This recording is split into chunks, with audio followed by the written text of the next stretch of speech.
Any sports ticket.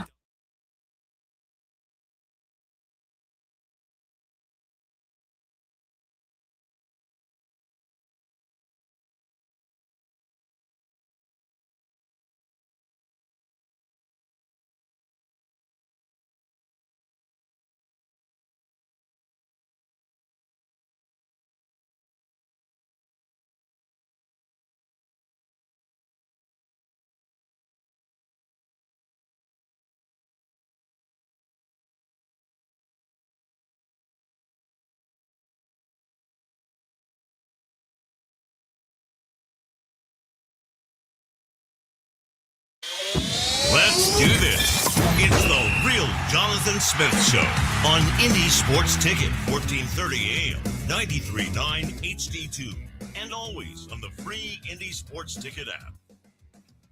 You know, Chris, there's nothing better than knowing you still got it. You know what I mean? What exactly do you have, Jonathan? I still got the ability to get buckets.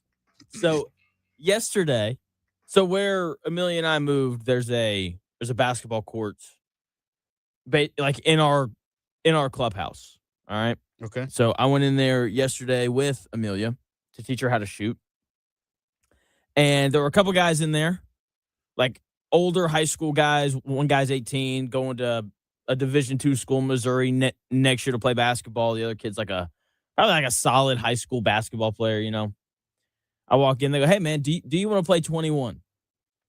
And of course, I said, "Absolutely, I want to play 21." We played 2 games of 21.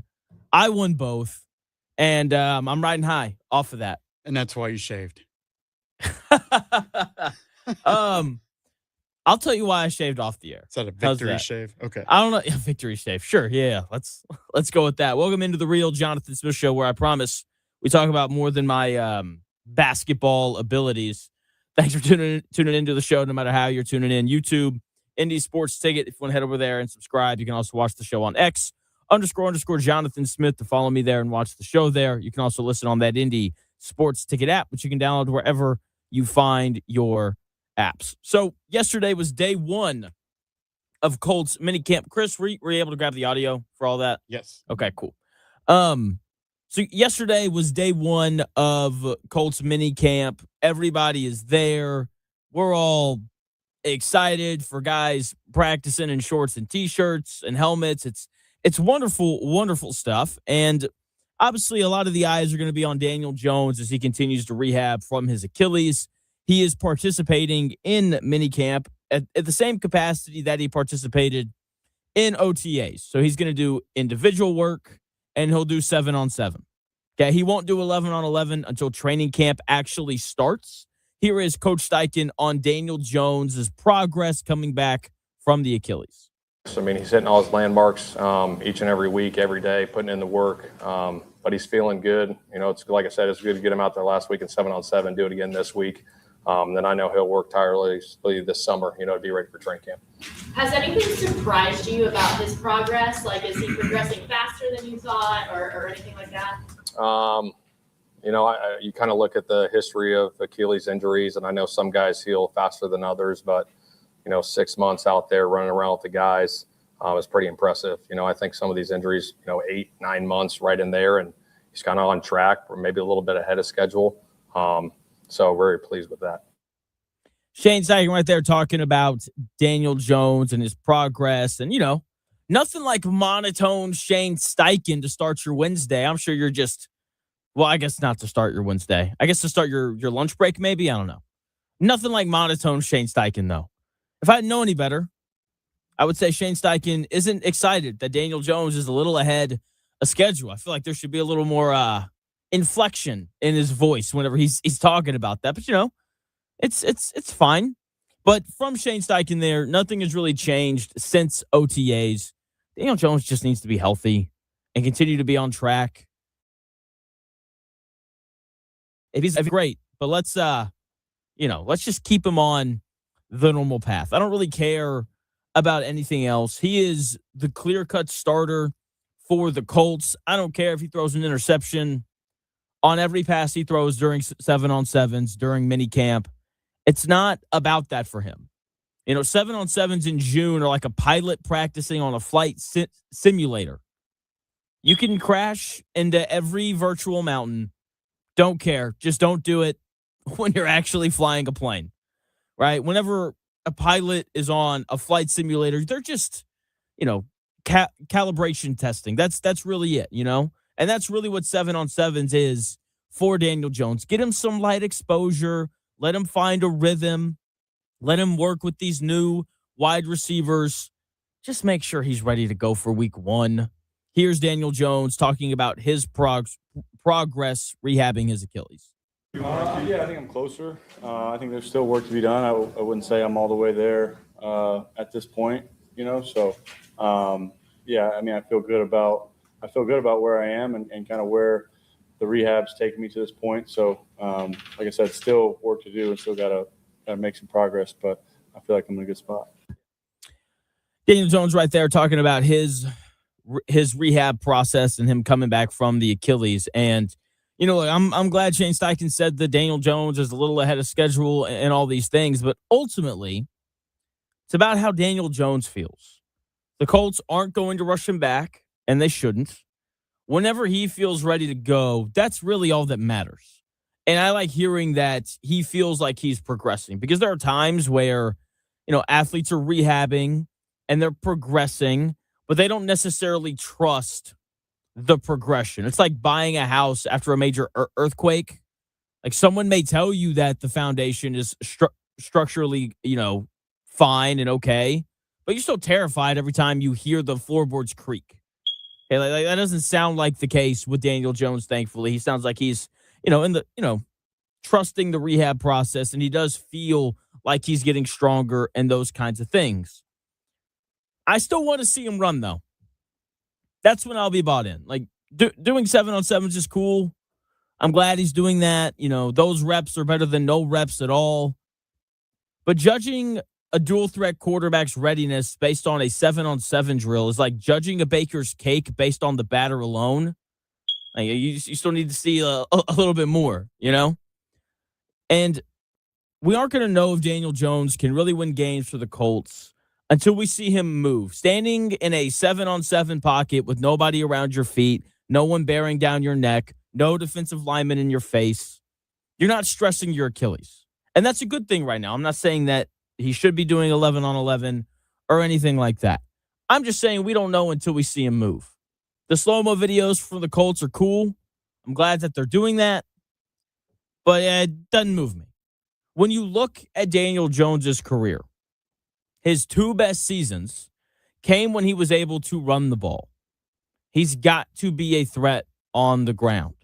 His yards per carry went down last year. So, like, if you go and you pull up his football reference page, you'll notice that the 1 year he made the playoffs with the Giants, his ability to run the football was really important to that offense. Okay. And then you can say, well, Jonathan, you know, his yards per carry last year was 3.2. That's because of how often the Colts quarterbacks snuck him last year.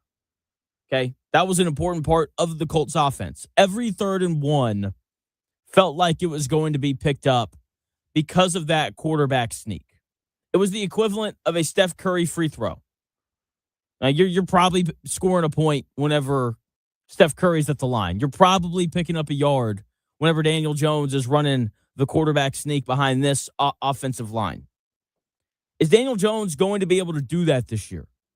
And can he escape pressure when it comes? He was so good at that last year.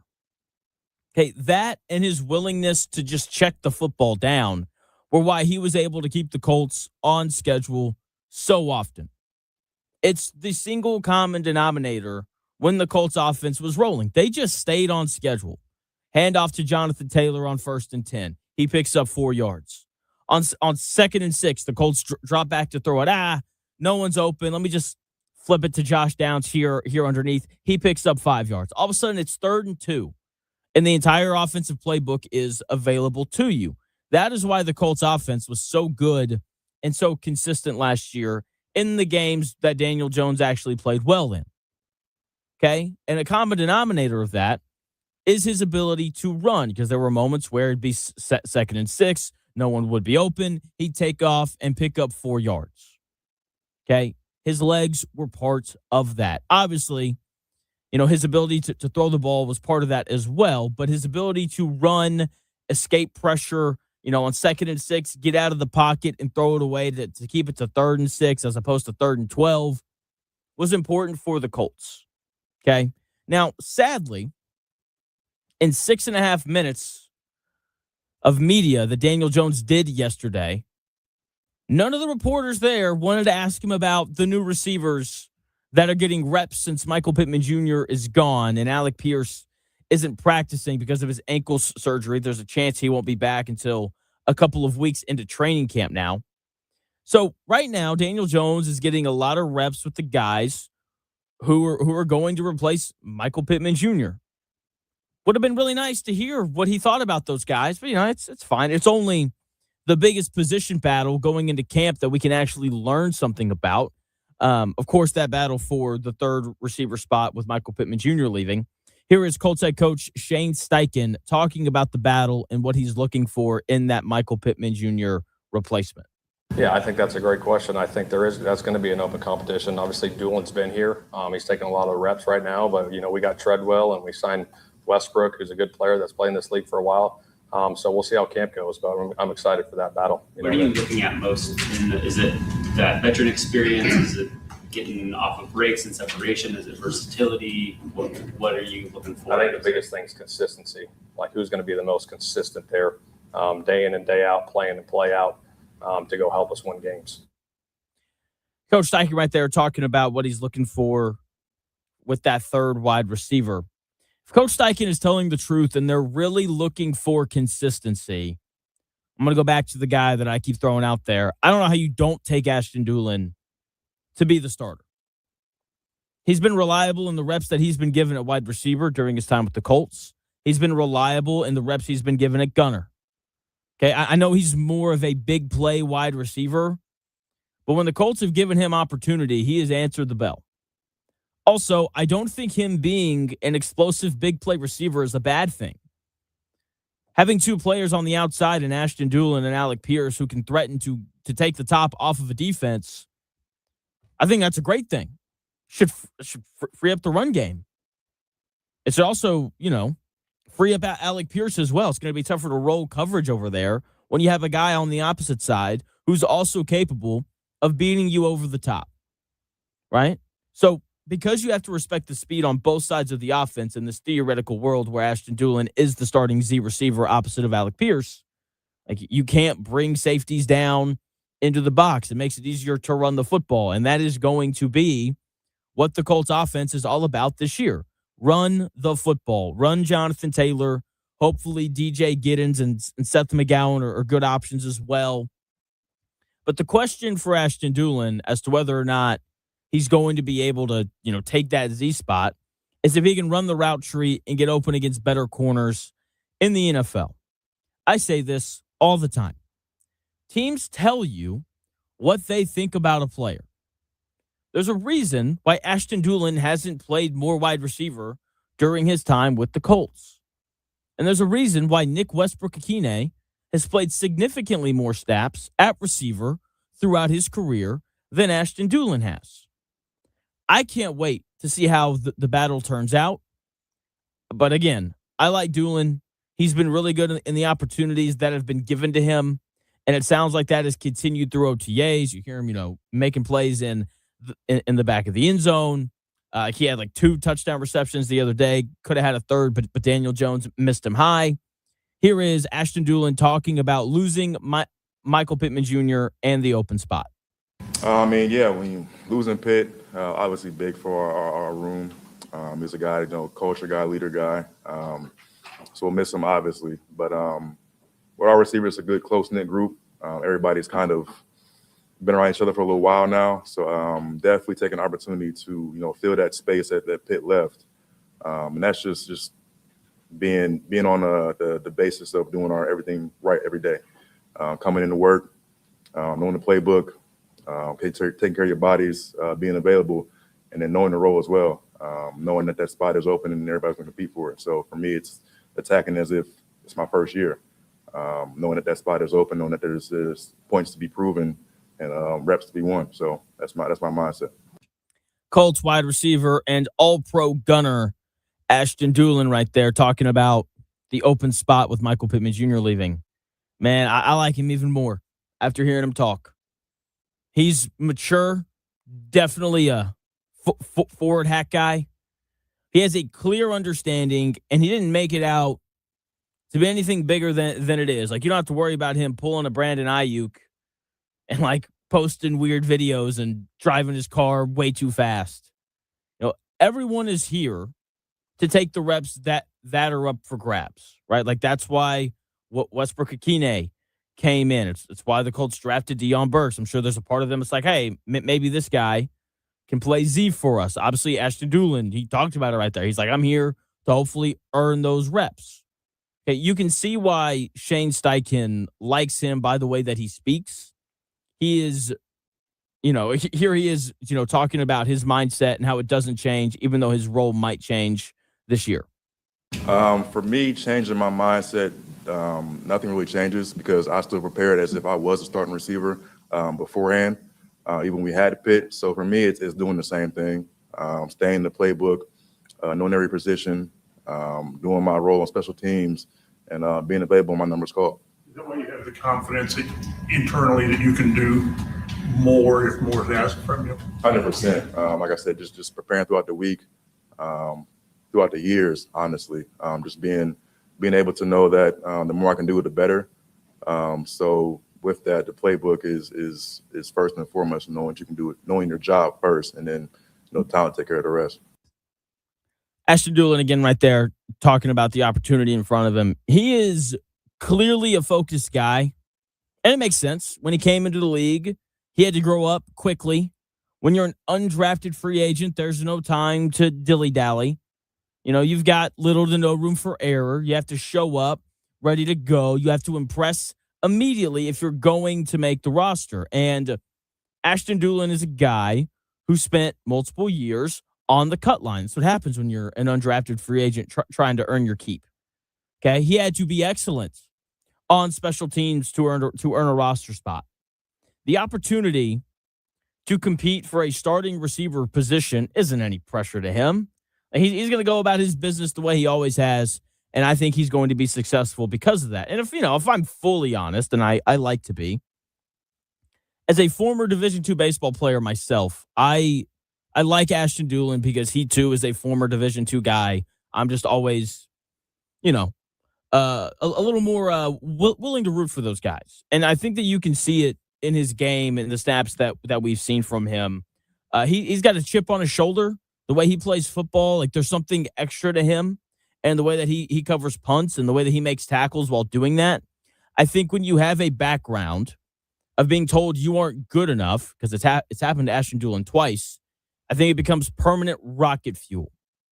Like once you go D1, and then you go undrafted, like I think that's something that really sticks with you as long as you're playing. And I like to think that he's going to be the guy that replaces MPJ. He's tough.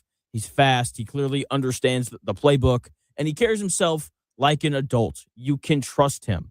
And I can't wait to see what he looks like this year at receiver for the Indianapolis Colts. Because even if he doesn't win the job, someone's going to get hurt, and that'll probably open up some opportunity for him.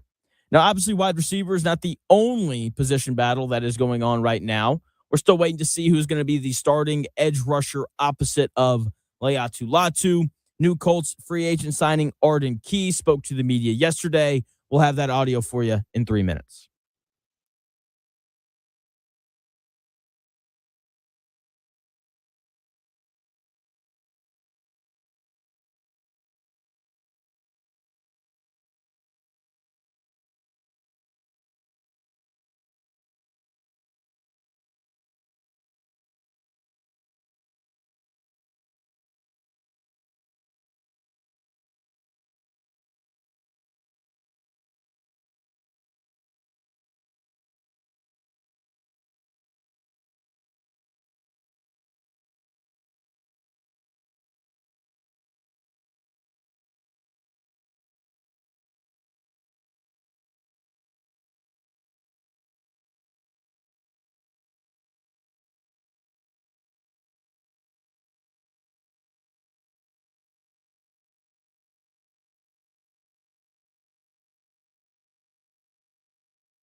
fits in today's sports world. It's here. The real Jonathan Smith Show on Indy Sports Ticket 1430 AM, 93.9 HD2, and always on the free Indy Sports Ticket app. Colts minicamp started yesterday. Day 2 happening today. Riley Leonard throwing interceptions. Not great for that backup quarterback battle. I don't know if you saw that clip this morning, Chris. Brutal. I believe you, though. Threw it right to Bryce. I want to say Butcher, but I know Bryce Bocher. it's Bocher. Okay, I think yeah, so. threw it right to him. It's just incredible. But backup quarterback, let's be honest, that is a position battle that does not matter whether it's Riley Leonard or Daniel Jones. If one of them is playing real snaps for the Colts this year, then just go ahead and sign us up for a lot of losses, because that is the direction that we'll be headed in. Welcome into the real Jonathan Smith Show here on Indy Sports Ticket. Thanks for tuning in, no matter how you're tuning in. YouTube, X, the Indy Sports Ticket app, or 1430 AM.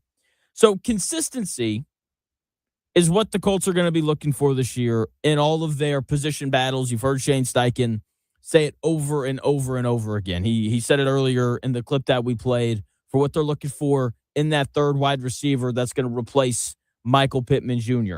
He said it last week during OTAs when he was talking about who's going to win the backup quarterback battle.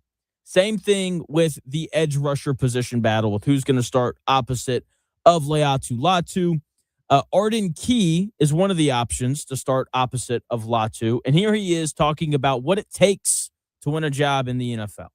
Stand out. Consistency, that's it. The most consistent guy will win the job. That's just what it is in this league. And you got to be consistent in order to stay in this league. And I think in order to get a spot, you just have to be the most consistent one out of all of them. Consistency is what the Colts are going to be looking for off the edge, according to new Colts edge rusher Arden Key. Before people ask me about this, if you go and you watch his press conference, you will notice he has a visor upside down. And Chris, is it sideways or backwards? I think it's both. It's both. It's like upside down and backwards. Yeah. And people say, Jonathan, does that mean that you're out on this guy? The answer is no. He's not the quarterback. I don't care what the edge rushers do. No one is like, Arden Key really reflects the values of the Colts. No, it's about the quarterback. So I don't care about an upside down and backwards visor from an edge rusher. Okay. With that being said, I also don't think that Jalen Tuimoloau or Arden Key are going to change the game coming off the edge. The Colts just need a solid option opposite of Leatu Latu. People are going to think I'm crazy when I say this. Can they get a guy as good as Kwity Paye? Kwity Paye was so good that Chris Ballard invited people over to eat nachos, pizza, and watch Kwity Paye highlights. That's how good. That's how good Kwity Paye was at football. All jokes aside, Kwity Paye is he was a very solid player for the Colts. Wasn't a stud, wasn't terrible, just did his job, no more, no less. Okay? That's all that the Colts need. Can the Colts get an edge rusher who can set the edge in the run game and win one-on-one against tackles and passing situations? If they can get that, they'll be just fine. And whoever can do that more consistently between Arden Key and Jalen Tuimoloau is going to start opposite of Leatu Latu. Because when you look at this front four for the Colts, DeForest Buckner and Leatu Latu are the two defensive linemen the Colts are going to rely on to generate pressure on the quarterback. Those are their two best pass rushers when you look at, whoever winds up starting for the Colts this year.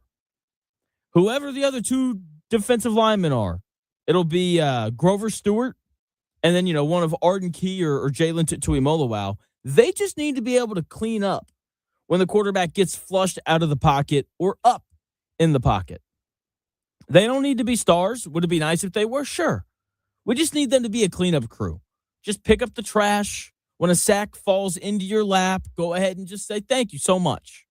If they can do that, then this Colts defense will be just fine, especially with the talent that they have on the back end of their defense. Here is Colts' new edge rusher, Arden Key, talking about why he came here and the Colts secondary. Playing against you guys. Playing against you guys twice a year. And then really it was the back end and the D-line that was already here. Back end is a talented back end. It's one of the most talented back end I've been a part of. And then up front, we got guys up front. Then we brought them in. So we'll get that half a second hitch with those back end guys. So we'll definitely bring the quarterback down. Arden Key right there talking about, what's so funny, Chris? I don't know. It sounds like Yes, you do. What's so funny? It would be really difficult to have a conversation with Arden Key. Like, I would have to, like, slow the bus way down to understand what he's saying. Oh, that's funny. I'm sure he's excellent. He's got more money in his pocket than I do. He's just hard to listen to. Yeah, that's all I'm saying.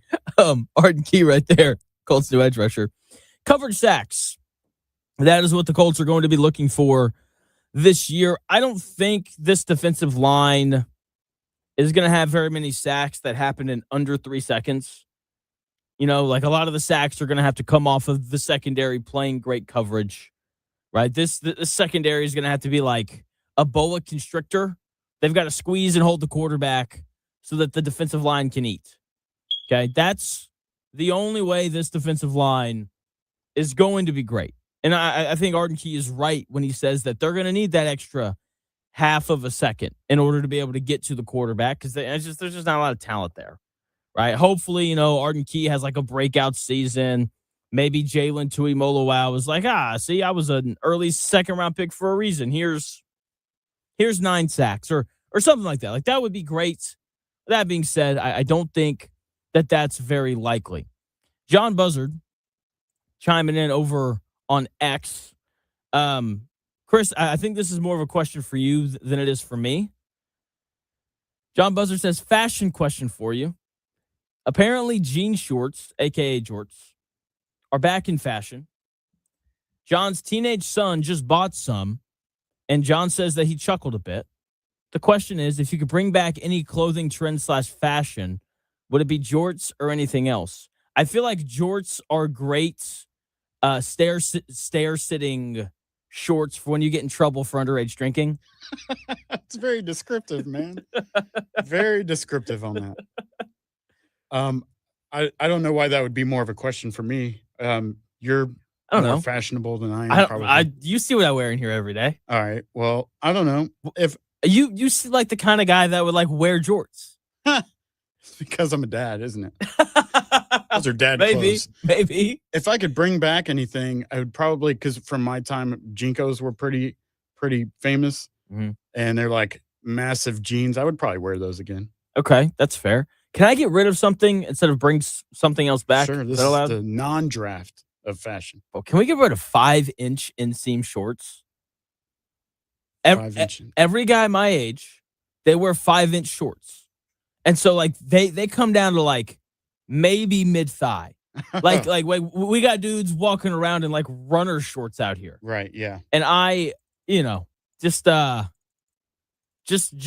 for me. And my lovely wife, who knows way more about fashion than I do, it's like, Jonathan, you should wear more 5-inch inseam shorts. And I'm like, why? You want people to see my hairy thighs? They're very hairy. They are. It's just the truth. So I don't know about bringing anything back. Maybe when I was in middle school, we used to wear we had uniforms that we had to wear. So we had to wear like khaki shorts or some sort of khaki. And so in the summer, you would have to wear a short sleeve polo shirt, khaki shorts, and then guys would wear elite socks. I don't know if you remember those or not from Nike. I think so, yeah. They're like high socks. They've got these like dashes in the back. Yeah. People would wear high Nike elite socks with their boat shoes or Sperry's. And it was quite the look. Nothing like walking around the hallway and seeing all these nice looking middle schoolers. And then all of a sudden there's like hot pink socks that these guys are wearing. Yeah, it's pretty wild. I would agree with that. Pretty insane. I would also bring back Airwalk shoes. Do you remember those? Are you old enough to know what Airwalk shoes are? Are those like the the pump up shoes? No, Airwalks were like they were kind of like I don't know. They looked like kind of like Skechers, I guess. I don't know, but those were popular back in the day. They were good, like hacky sack shoes, like for hippies. You Okay, know what I mean? yeah, okay. Like skateboarding. They look like Vans. Yeah, a little bit. Yeah, okay. Okay. You can still buy some. You could be the first, Chris. Yeah, You could be the first to bring them back. I'm cool on that. But I would agree with you on the short shorts though. We can get rid of those for sure. Yeah. You mentioned Skechers. Do you know how do you know the moment I knew my dad was old was the moment where he came downstairs. I was home for something. He comes downstairs in these bright white Skechers. I go, Dad, what are you wearing Skechers for? And he just like went on like a little 5-minute thing on how great his Skechers were. I was like, my dad's old. Because that's all Skechers commercials are targeted toward older people. Yeah, like Brett Favre is a sponsor. Like Chris Skechers- Long? Yeah. Howie Long. Howie Long. That's yeah, it. Yeah, Howie yeah. Long too. Yeah, I wear Skechers all the time. I got flat feet. I like to be comfortable. There's nothing wrong with that. There's nothing wrong with sticking up- Skechers. I wasn't hating on them. I'm I was sticking just up saying. for your, I'm just sticking up saying. for your dad. Now, I'm a big okay, you have flat feet, Right. zero shoes. They're barefoot shoes. And so like they're completely flat on the bottom. There's minimal cushion. They're great. I love them. Okay. I wear those or my my Birks. I'll have You to know? try those out. And whenever you were talking about your dad wearing shoes, I was thinking that you were going to say like New Balance or K Swiss or something. He's Those are past dad. New Balance. Those are dad shoes. Yeah, New Balance, K Swiss, dad shoes. Fila. Skechers, grandfather shoes. Whatever, man. Get out of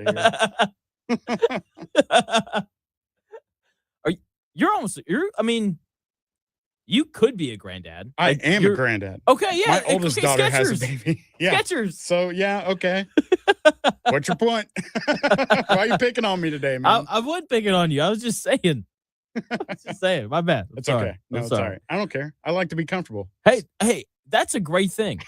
Hey, no, I'm so serious. My wife and I went to her grandparents' house. We were having lunch, and I walk in these sweatpants, and like my sweatpants, they're like they look fuzzy on the outside. Like there are some that are like smooth, and then there's others when you look at them, you can see like I don't even know what it's called, but like you can see like little dots on them, and it's just like the I don't know about the fuzziness isn't the right word, but like you can just kind of see them a little better. Let's put it that way. Sure. And like my wife's Grammy looks at me and she goes, Jonathan, do you need new sweatpants? Those are the most comfortable ones, though. They are. That's all. And I was like, Grammy, these are so comfy. You I'm can't buy great. those. Yeah, those are worn in. They're been great. through the wash 50 times. Yep. Yeah, I get They're it. awesome. Yep. They're awesome. So there's that. All right, we're done with our fashion minute here on the real Jonathan Smith show. Fashion Wednesday. I guess in June, why not? Game 4 of the NBA Finals is tonight, and we have reached the high stakes poker phase of the NBA Finals, where both coaching staffs have shown their cards. There's no secrets left. I'm going to tell you exactly why I trust Jalen Brunson to execute under pressure tonight, while Wemby is still holding his master's toolbox like he's Dobby and Harry Potter in 3 minutes.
may one day be a must-listen for sports enthusiasts.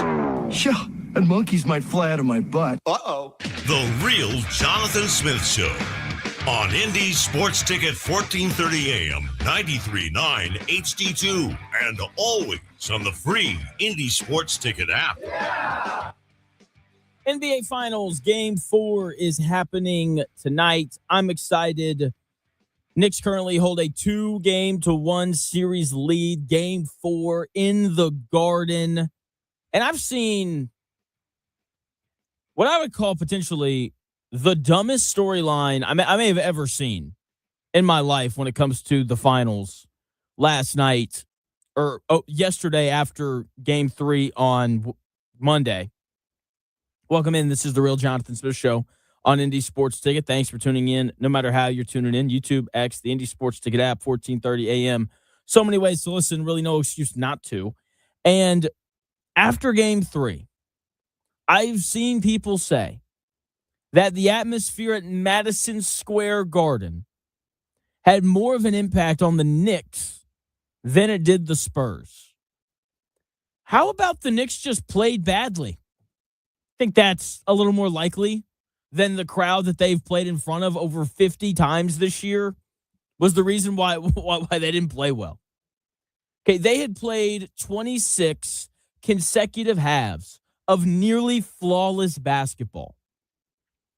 How about they couldn't play 27 straight halves of that, and they just made some mistakes? Blaming the crowd for a professional basketball team having a bad shooting night or just a bad game in general is like blaming the weather forecast when you drop your morning coffee. It's a convenient excuse, I guess, but it doesn't really make any sense. They won the Eastern Conference Finals in front of that crowd. They've got a core of guys that have played several big games in MSG. Jalen Brunson's been there a while. Josh Hart's been there a while. Mikal Bridges, this is his third year there. This is Karl Anthony Towns' second year there. OG Anunoby's been there longer than all those guys. Come on now. I promise you that the crowd at MSG is not why the Knicks, played poorly for stretches in Game 3. Guess what? If they play poorly for a stretch again tonight, I'm going to go out on a limb and say it's probably because the Spurs are a good basketball team. And if the Spurs have a poor stretch tonight, it'll probably be because the Knicks are a good basketball team, not because of the crowd at Madison Square Garden. The crowd is for us. Crowd's for you and me. Hearing the crowd pop on TV is really cool. But ultimately, it doesn't have some huge impact on the game. I know that we like to think that it does, but over the last 5 years in the NBA, home court advantage in the playoffs has mattered less and less. That's thanks to multiple things: modern chartered flights, 5-star recovery tech. I don't know if you've seen the big ice leg sleeves that these dudes wear now. It's crazy. And the chaotic variance of the three-point line. Because of those three things, home court advantage isn't this fortress that you can just hide behind like you used to be able to. It's more like a subtle psychological security blanket. It's more like the placebo effect now than it is something that you can really rely on. Three-point shooting variance and better travel has made a real dent in the advantage of having home court in an NBA playoff series. Now, about the game tonight, I'm taking the Knicks. They're favored by 2.5 points tonight. Even though the underdog has won every game in the series, I think that flips tonight. I think the chances of the road team winning 4 straight games in the finals are slim. And I think that the best Knicks players will be much better tonight. The Spurs needed real big boosts from Stephon Castle and De'Aaron Fox late in Game 3 and the rest of their role players who played really well to barely win on the road in a game where Mikal Bridges scored 2 points, Karl Anthony Towns only scored 11, and Landry Shamet only made 1 3. I'm going to go out on a limb and say Mikal Bridges is going to score more than 2 points tonight. I think Karl Anthony Towns is going to score more than 11 points tonight. I think he's going to take more than 10 shots. Landry Shamet is going to shoot better than 1 of 7 from 3. The Knicks have been the more consistent team in the playoffs, and that's the team that I'm picking. The role players for the Spurs have been incredibly up and down. Watching the Spurs supporting cast in these playoffs is like riding a broken roller coaster. Just all over the place. Stephon Castle's great one game, then he can't buy a bucket. Dylan Harper in the finals alone, great in games 1 and 2. Game 3, he was 5 of 18 from the floor. Keldon Johnson's been bad all playoffs, except for Game 7 against the Thunder. Luke Cornett has been borderline unplayable. Devin Vassell has been streaky at best. De'Aaron Fox has struggled more than he's thrived. Wemby even has been up and down in these playoffs. They're just too inconsistent for me to believe that they're going to win back-to-back road games against the Knicks team that has been the definition of consistent all playoffs long. They've only lost three playoff games. That's it. Okay? Mikal Bridges, even with a bad game two nights ago, has been mostly incredible in these playoffs. OG Anunoby has just continued the best offensive stretch of his career throughout these playoffs in Game 3. Landry Shamet has been more reliable for the Knicks than any Spurs role player has been for them. At some point, I believe that you just have to trust what you've seen over the course of the playoffs and over the first 3 games in this series. The Spurs' late game offense is nowhere near as good as the Knicks has been. Maybe that changes tonight. We'll see. But if Stephon Castle doesn't hit that bailout contested 3 to put him up 7 with the shot clock running out with 1 minute and 53 seconds to go, then the Spurs probably lose Game 2. If that's the kind of shot that the Spurs are banking on to win these games, like they're playing Russian roulette with a fully loaded clip. If that's the shot the Spurs are banking on to win these games, then you have to pick the Knicks. Every finals game so far has come down to the end. Unless there's a crazy shooting variance night from someone, that's going to continue. I think these teams are very evenly matched. And I trust Jalen Brunson more than anyone else on the floor late in these games. This is where Wemby has to grow up. This is where he's really got to work on his game in the offseason. In the final 5 seconds on the shot clock, late in games, he has to become a guy that you can consistently trust to get you a bucket in those spots. That's something that all great players do. Nikola Jokic, Joel Embiid when he's healthy, SGA, Giannis, and so on are all masters of the bailout offense. They're all masters of give me the basketball and either I'm going to get a good shot or one of my teammates is. Wemby is barely an apprentice in that category. He's holding the toolbox while the masters work. He's holding the toolbox while De'Aaron Fox isolates at the top of the key with 17 seconds left to go in Game 3. And I think that's going to cost the Spurs a championship. As far as adjustments go, I think all the cards are on the table. We've reached the part of the series where there are no secrets left. Both coaching staffs have shown their hand, and now it's just a game of high-stakes poker. The Knicks are going to continue to leave Spurs shooters open in favor of covering Wemby on the roll to the rim. As long as it's not Champagnie, they don't really care what Spurs take threes. The Knicks are going to continue to try to get Jalen Brunson matched up with De'Aaron Fox, Devin Vassell, or Julian Champagnie on offense. They want to get him off Castle because he's done the best job by far defending Brunson. The Spurs are going to do what they can to keep Castle on Brunson. The Knicks aren't going to switch the matchups anymore. They're going to leave Karl Anthony Towns and Mitchell Robinson on Wemby defensively because they've done a better job than anyone else on their roster of defending him.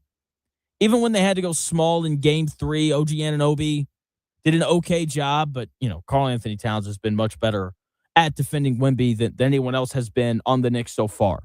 Like, they're not touching that matchup.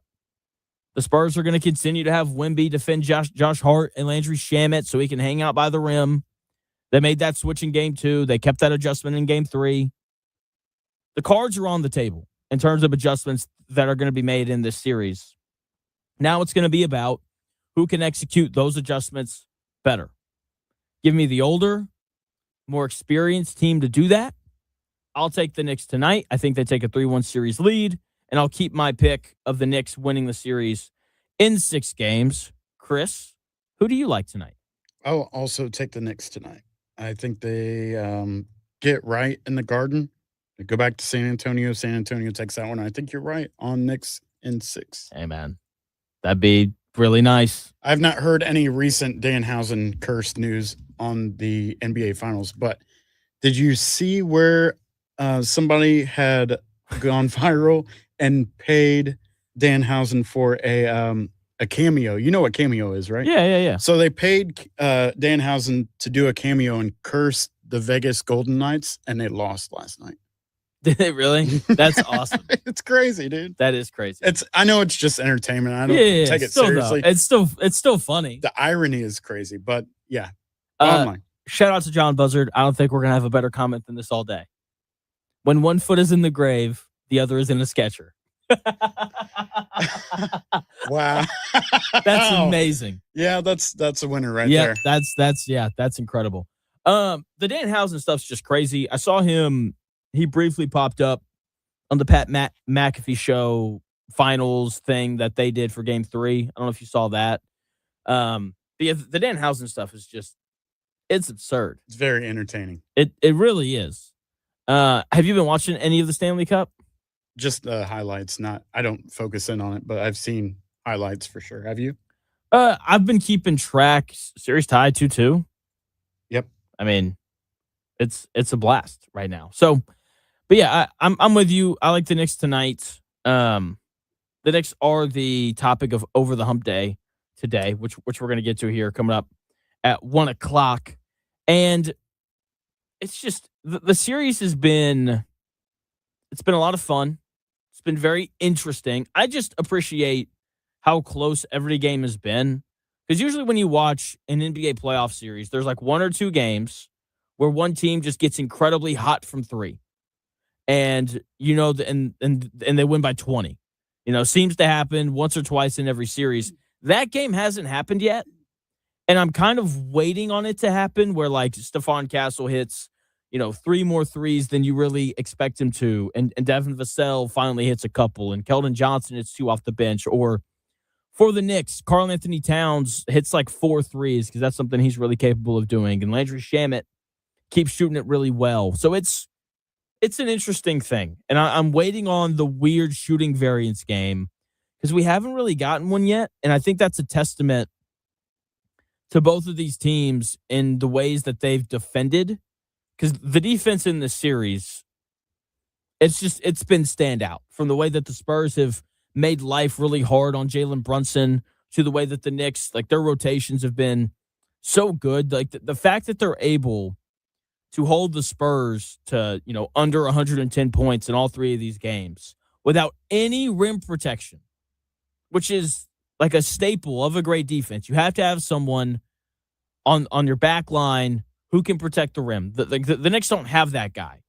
And it hasn't mattered. They've still found a way to get stops.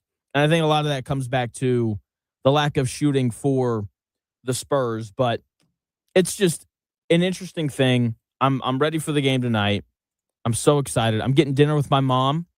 She's coming up today. And you're ditching line dancing tonight. I am ditching line dancing. So we'll go we're gonna get done with the show. I'll do my meeting with Mike. I'm gonna race home. I'll pick up Amelia. We'll go get dinner. And then what's the move after that? Oh, my mom wants to see our new apartment. So we'll do that. And then I'll take her back and hopefully get home in time for the start of the game. If not, this is why you record things. There's the move. Okay. So we're going to a place that I've never been before tonight either. I'm very dinner-wise? Yeah. Where are you going? Let me find it. I've like seen it downtown. My mom's coming in with some of her friends. What's it called here? I don't remember what it's called. I thought that she sent me a video of it or a photo.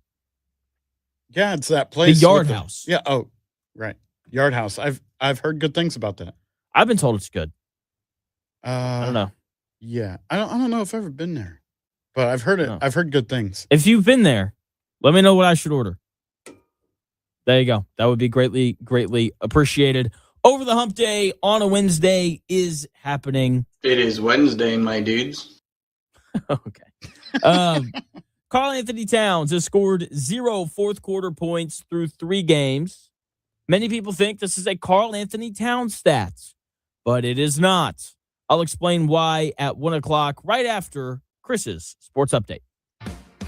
Thanks, Jonathan. Here's a few stories that are trending this hour. The Colts returned to practice fields this morning for day 2 of mandatory minicamp.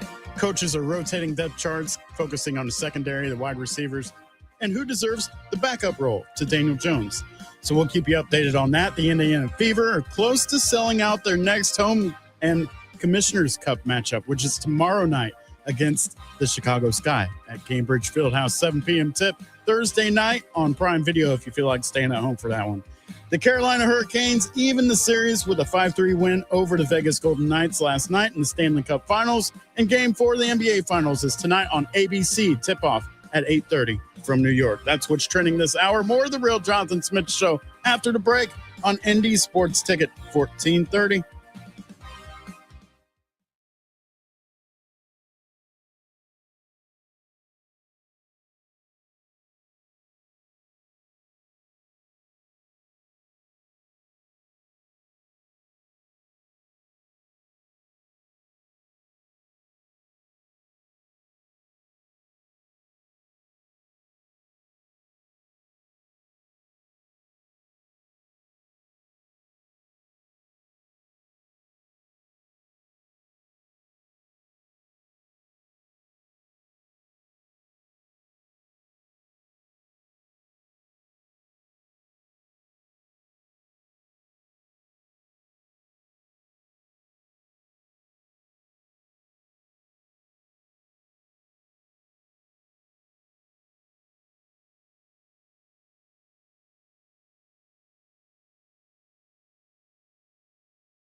do this.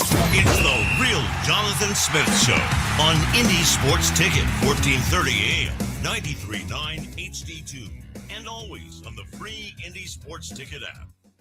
Hour number 2 of the real Jonathan Smith Show getting underway. Chris Falica, the Bear from Fox, he's going to join us at 2:20 to get you ready for the World Cup. But first, it's Wednesday, which means we got to It is Wednesday, my dudes.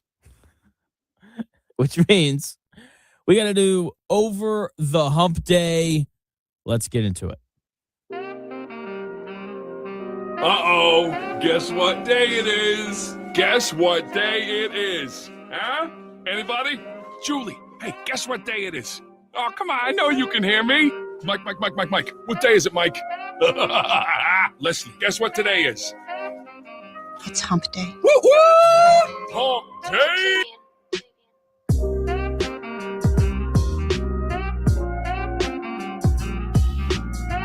No, as a coach, I gotta get us over that hump. I gotta get them comfortable, knowing that you're gonna be in close games and you gotta make plays coming down the home stretch. I mean, in the tournament, we were right there. I just didn't get them over the hump, man. And that's something that I live with every day of my life. Because I truly believe that was the team to really make some noise and get to the finals, and I just couldn't get them over the hump. Good old Mike Woodson, just unable to get his teams over the hump.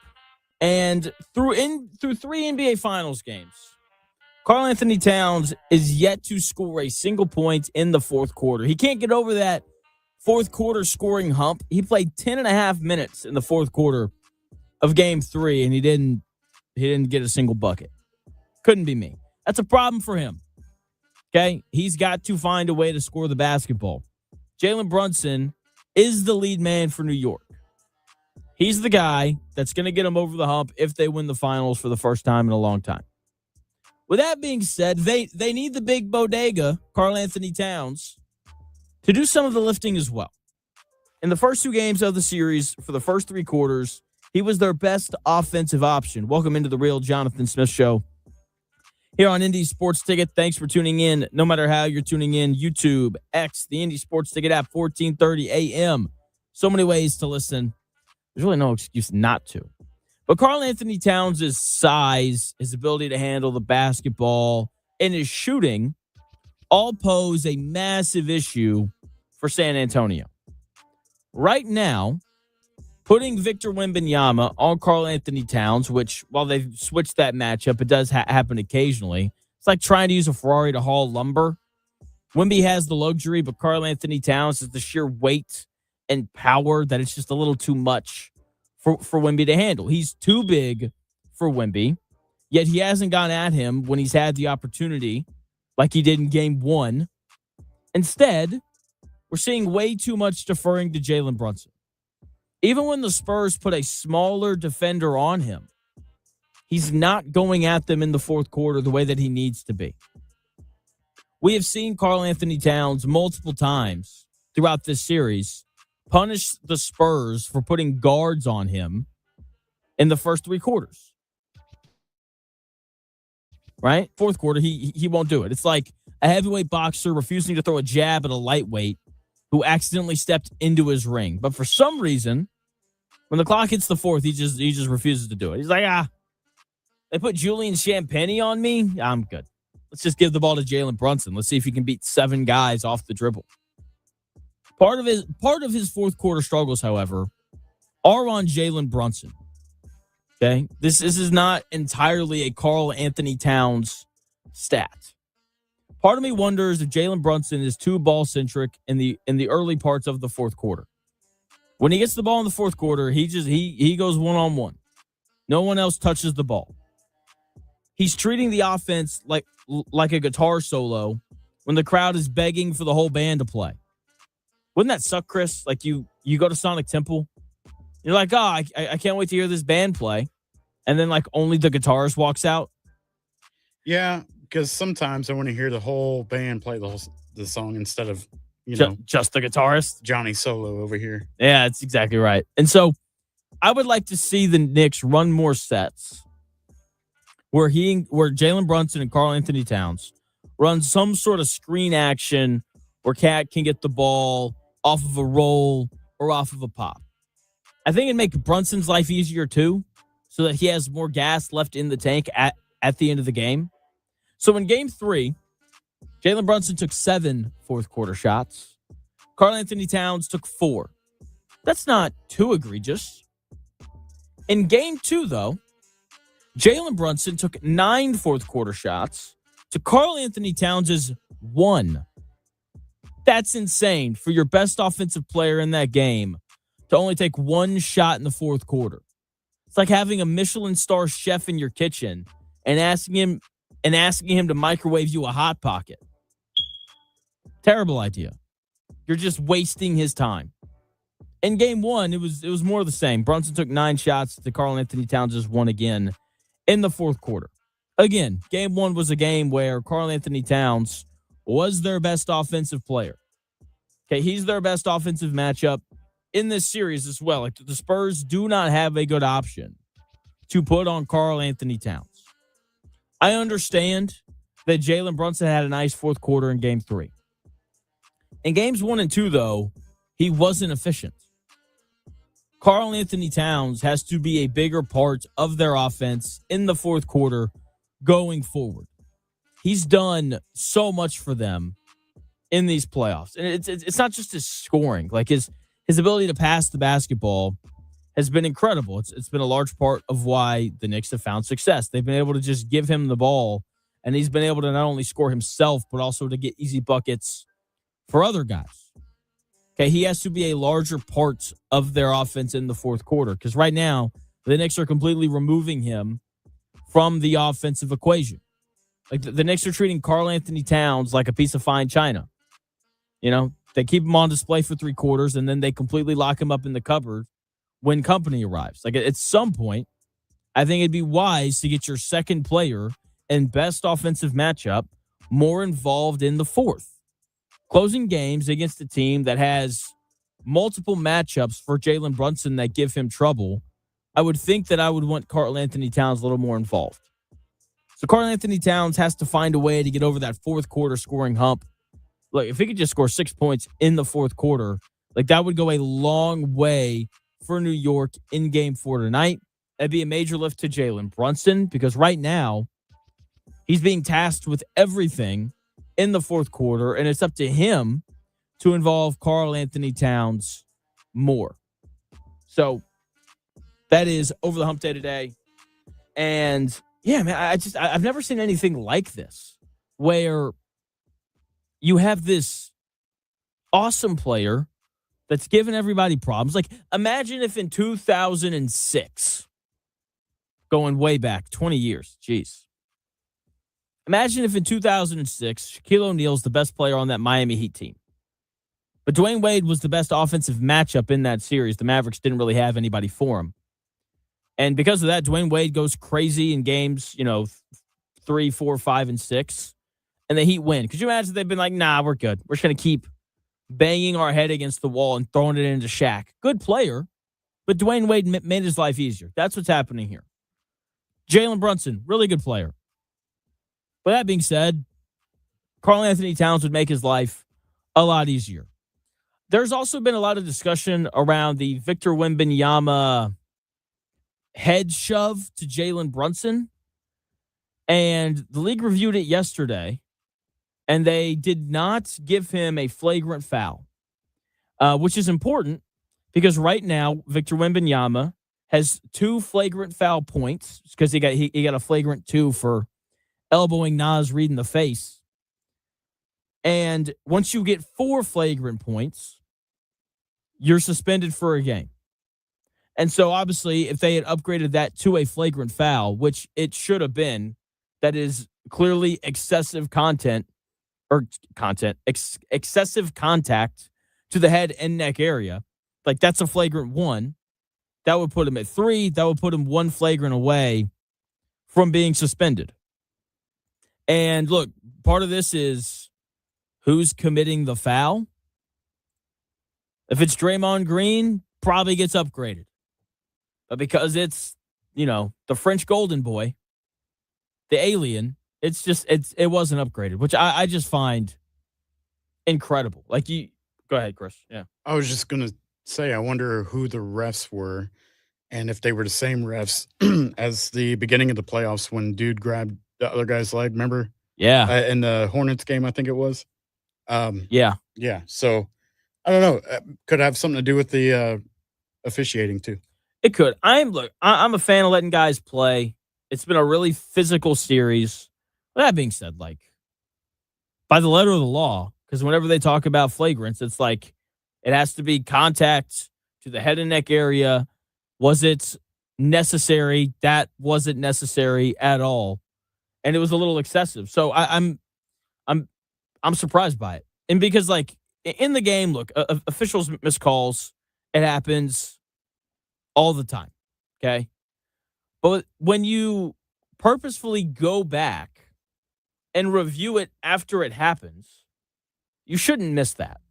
You can't just take your forearm and put it into someone's head and shove them. Like that's wrong. You shouldn't be able to do that on a basketball court. So I'm surprised by that ruling, but I'm.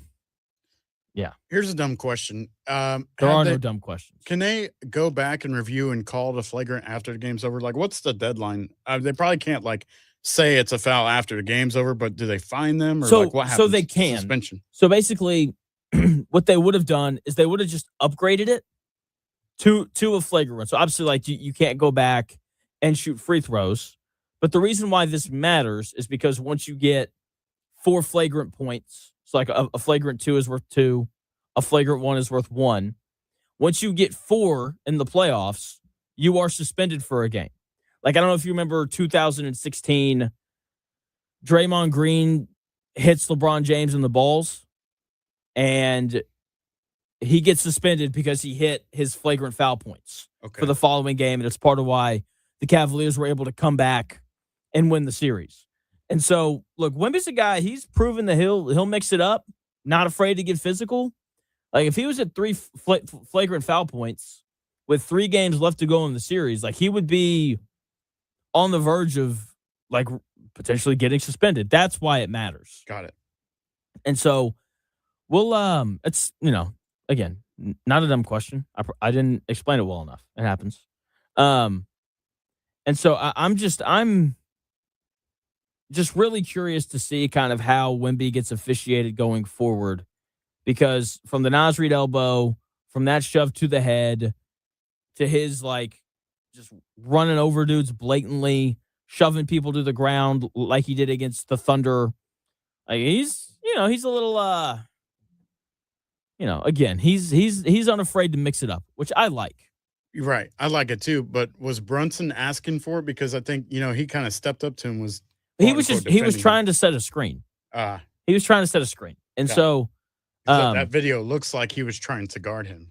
Yeah, no. He was just going to set a screen. And Wemby did what you wish that. For. Yeah.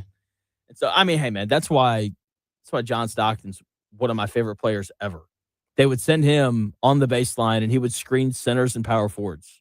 He was like this 6 foot tall guy who weighed nothing. And so, I like the physicality from Wemby. But with that being said, when guys get overly physical, like something should be called, even if it is after the game is over. So we'll see how it goes. Game 4 tonight. Chris and I both like the Knicks to win, and we'll see how it goes. I'm really excited about it. Should be another great game tonight. And you know what else should be great, Chris? It's your favorite sporting event. Wrestling. NASCAR. The World Cup. Oh, man. The World Cup. Okay. Starts tomorrow. Sorry. Yeah, it's okay. It's all right. Starts tomorrow. Team USA, 9 p.m. Friday night, playing Paraguay. I can't wait. And I feel like part of my job is to educate a little bit. It's to put things in terms that people can understand. And so during the World Cup, you're going to hear about different players on different countries. And then you're going to hear, oh, this player scored this many goals in the Premier League, or this guy scored this many goals in Serie A, and so on. And so I want to do my part in helping you understand what that means. The World Cup kicks off tomorrow. And, if you're a normal American, you may be like, I don't know. I don't really know how I feel about soccer.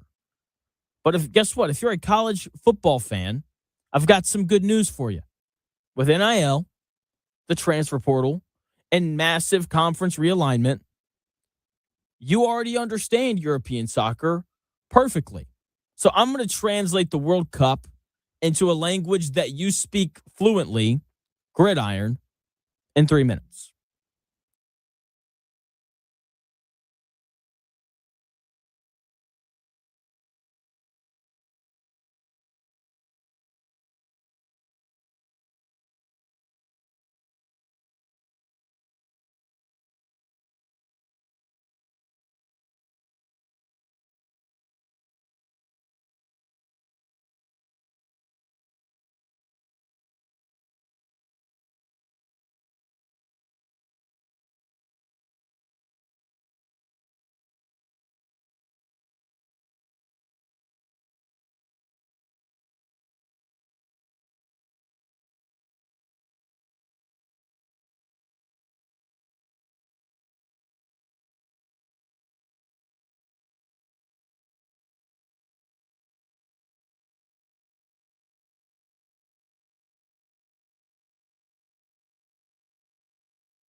The best takes. Maybe. The Real Jonathan Smith Show on Indy Sports Ticket 1430 AM, 93.9 HD2, and always on the free Indy Sports Ticket app. The World Cup starts tomorrow, and I already know what some of you are thinking. Looking at this TV schedule, maybe you're looking at, the Team USA roster. You're seeing all these team names like Leeds, Bayern Munich, and so on. And then you're Googling those things. You're like what is Leeds? And all of a sudden you're seeing names like La Liga, Serie A, the Bundesliga. And your eyes are just like, I don't know what any of this means. And you're asking yourself, how am I supposed to care about this when I don't know what any of it means? But here's the thing. If you understand college football, you already understand European soccer. Welcome into the Real Jonathan Smith Show here on Indy Sports Ticket. Thanks for tuning in. No matter how you're tuning in, YouTube, X, the Indy Sports Ticket app, 1430 a.m. The YouTube is Indy Sports Ticket. If you want to watch the show on X, just search for _ Jonathan Smith. That's right, 2 underscores, because my name is incredibly common. Okay? Seriously, though, with NIL, the transfer portal, conference realignments, college football really just morphed into European soccer. We've got mega conferences, independent giants, and a handful of TV executives pulling all the strings. So today, I'm translating the beautiful game of soccer, because it is a beautiful game once you understand it, into a language that you speak fluently, college football. So let's break down the board and compare these things. So let's start at the top. The undisputed heavy-hitting monster of the sport in college football is the SEC. When people think about college football and they think about the best conference, people think about the SEC. And soccer, that is the English Premier League. Okay? The SEC is the best league in college football because of their depth. I know Big Ten people hate to hear it, but it's true. If you're a top 6 team in the SEC, then you're a top 6 team in any other college football conference.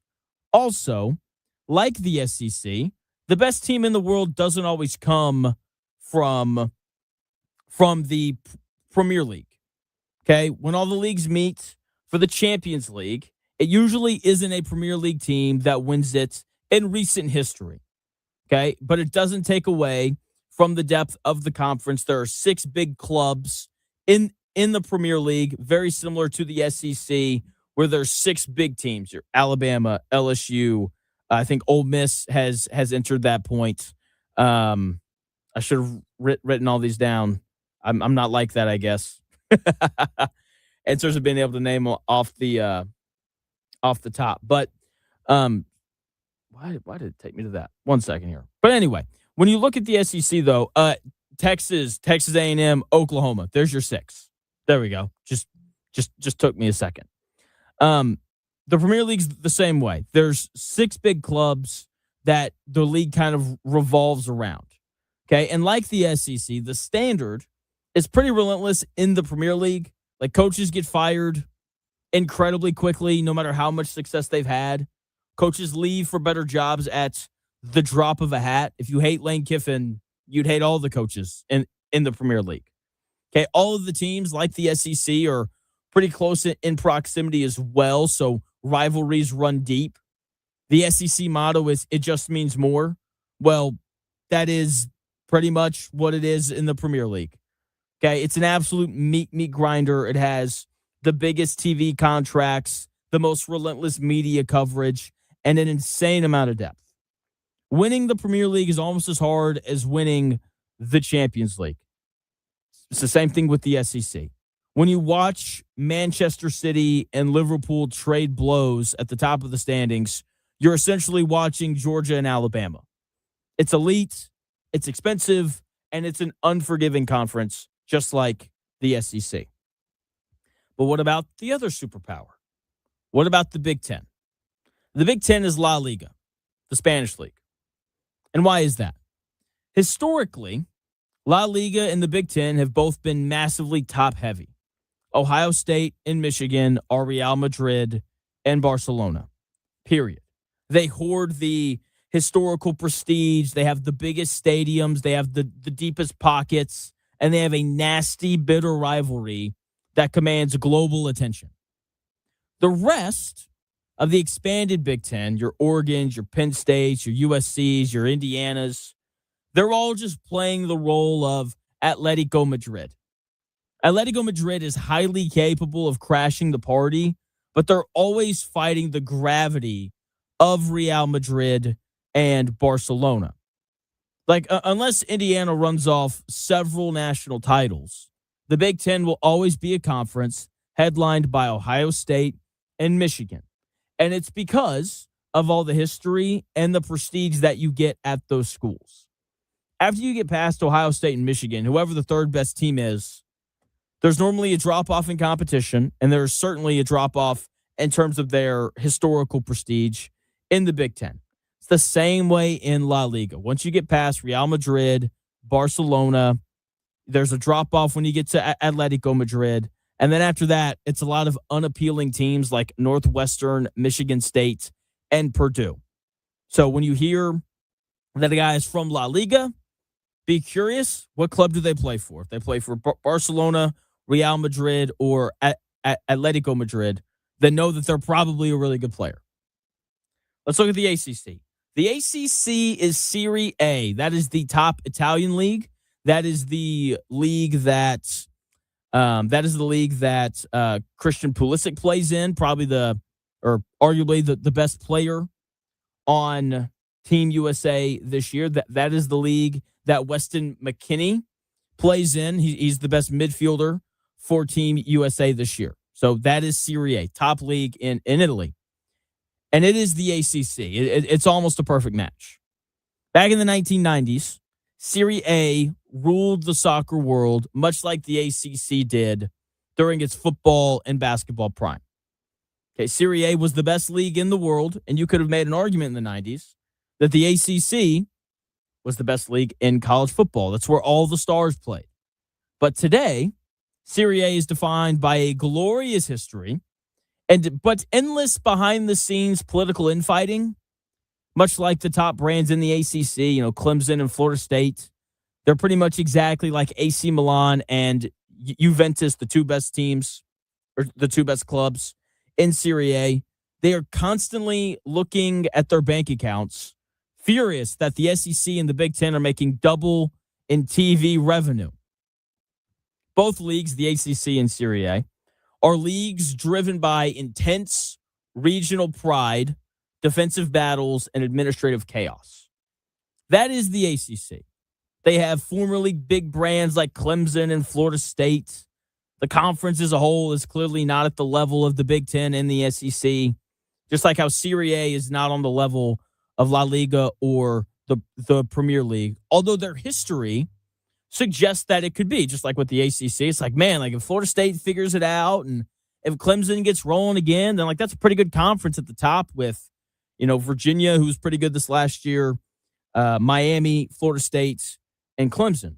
But those teams just can't really seem to figure it out. Now, there's one major conference left. Now, there's no great soccer or European soccer comparison for how Texas Tech has gone around the NCAA ruling, allowing a player who gambled on his own team to play. But the Big 12 is the German Bundesliga. Now that Texas and Oklahoma are gone, the Big 12 doesn't have a singular oppressive juggernaut anymore. Like Texas Tech is on the rise. You could easily compare them to Bayern Munich, who wins the Bundesliga every year. They just don't have the history of Bayern Munich. Now, what the Bundesliga and the Big 12 do have in common is pure, unadulterated chaos, incredible fan passion, and high-scoring offenses. In Germany, stadiums are famous for their cheap tickets and the iconic yellow wall of fans. Shout out Dortmund. That's the Big 12. It's Utah, Iowa State, Kansas State, Oklahoma State. It is the most entertaining league to watch on a casual Saturday because anyone can win, and you know that you're going to see points. And if you watch the Bundesliga, anyone can win unless they're playing unless they're playing Bayern Munich. They beat everybody. But you do know that you're going to see a lot of goals, and it's a lot of fun to watch because of that. Now, it's hard to talk about college football without Notre Dame. And I do have a Notre Dame comp for you. Notre Dame is PSG. That is Paris Saint-Germain. PSG plays in France. They play in, obviously, the top league in France. But realistically, they operate in their own universe. They are massive. They're a massive, independent, global brand defined by wealth, unique status, and a feeling that they are above standard conference alignment. And here's the best part. Just like Notre Dame, the rest of the world loves to watch PSG fail. Everyone was upset when they won the Champions League this year. The second either of them steps into the postseason to play a battle-tested giant from the SEC or the Premier League, everybody tunes in, hoping to see the independent big spenders get knocked around. If you hear that a guy plays for PSG, know that that guy's really, really good. Okay? Finally, for our blue-collar fans out there, the group of five, the MAC, the Sun Belt, the Mountain West, that is the EFL Championship. That is the second division in England. So it's the league right below. Think of it like a AAA for the Premier League. Okay, the budgets are a fraction of the big leagues, just like the group of five. Every single offseason, their best players and coaches get ruthlessly poached by the SEC or the Premier League via the transfer portal, right? Just like the group of five. But the games are pretty good. Okay, the games are true. It is like the unpolished, for the love of the game kind of stuff. There's a lot of grit. There's bitter local rivalries. And Thursday night action under the lights very much matches what you get in the EFL, the second league in England. Now, the one difference between college football and European soccer is the fans have real power in Europe. They can stop things from happening. A couple of years ago, the owners of the biggest soccer clubs in Europe tried to break away and form a closed-shop Super League. They wanted to hoard all the TV money, kill off traditional rivalries, and guarantee themselves a spot at the top forever. Does that sound familiar? It's exactly what these conferences did and university presidents did with college football conference expansion. They're like, goodbye, Pac-12. We don't really need you anymore. Yeah, we'll just, it seems like, we'll just take Texas and Oklahoma from you. Thanks, Big 12. In America, we don't really have that power. If we did, then, Brendan Sorsby probably wouldn't be playing football this year. We complained on Twitter, sighed, and then bought tickets to watch Rutgers play a conference game at USC. Over there, sports belongs to the fans. Over here, sports very sadly belong to the networks.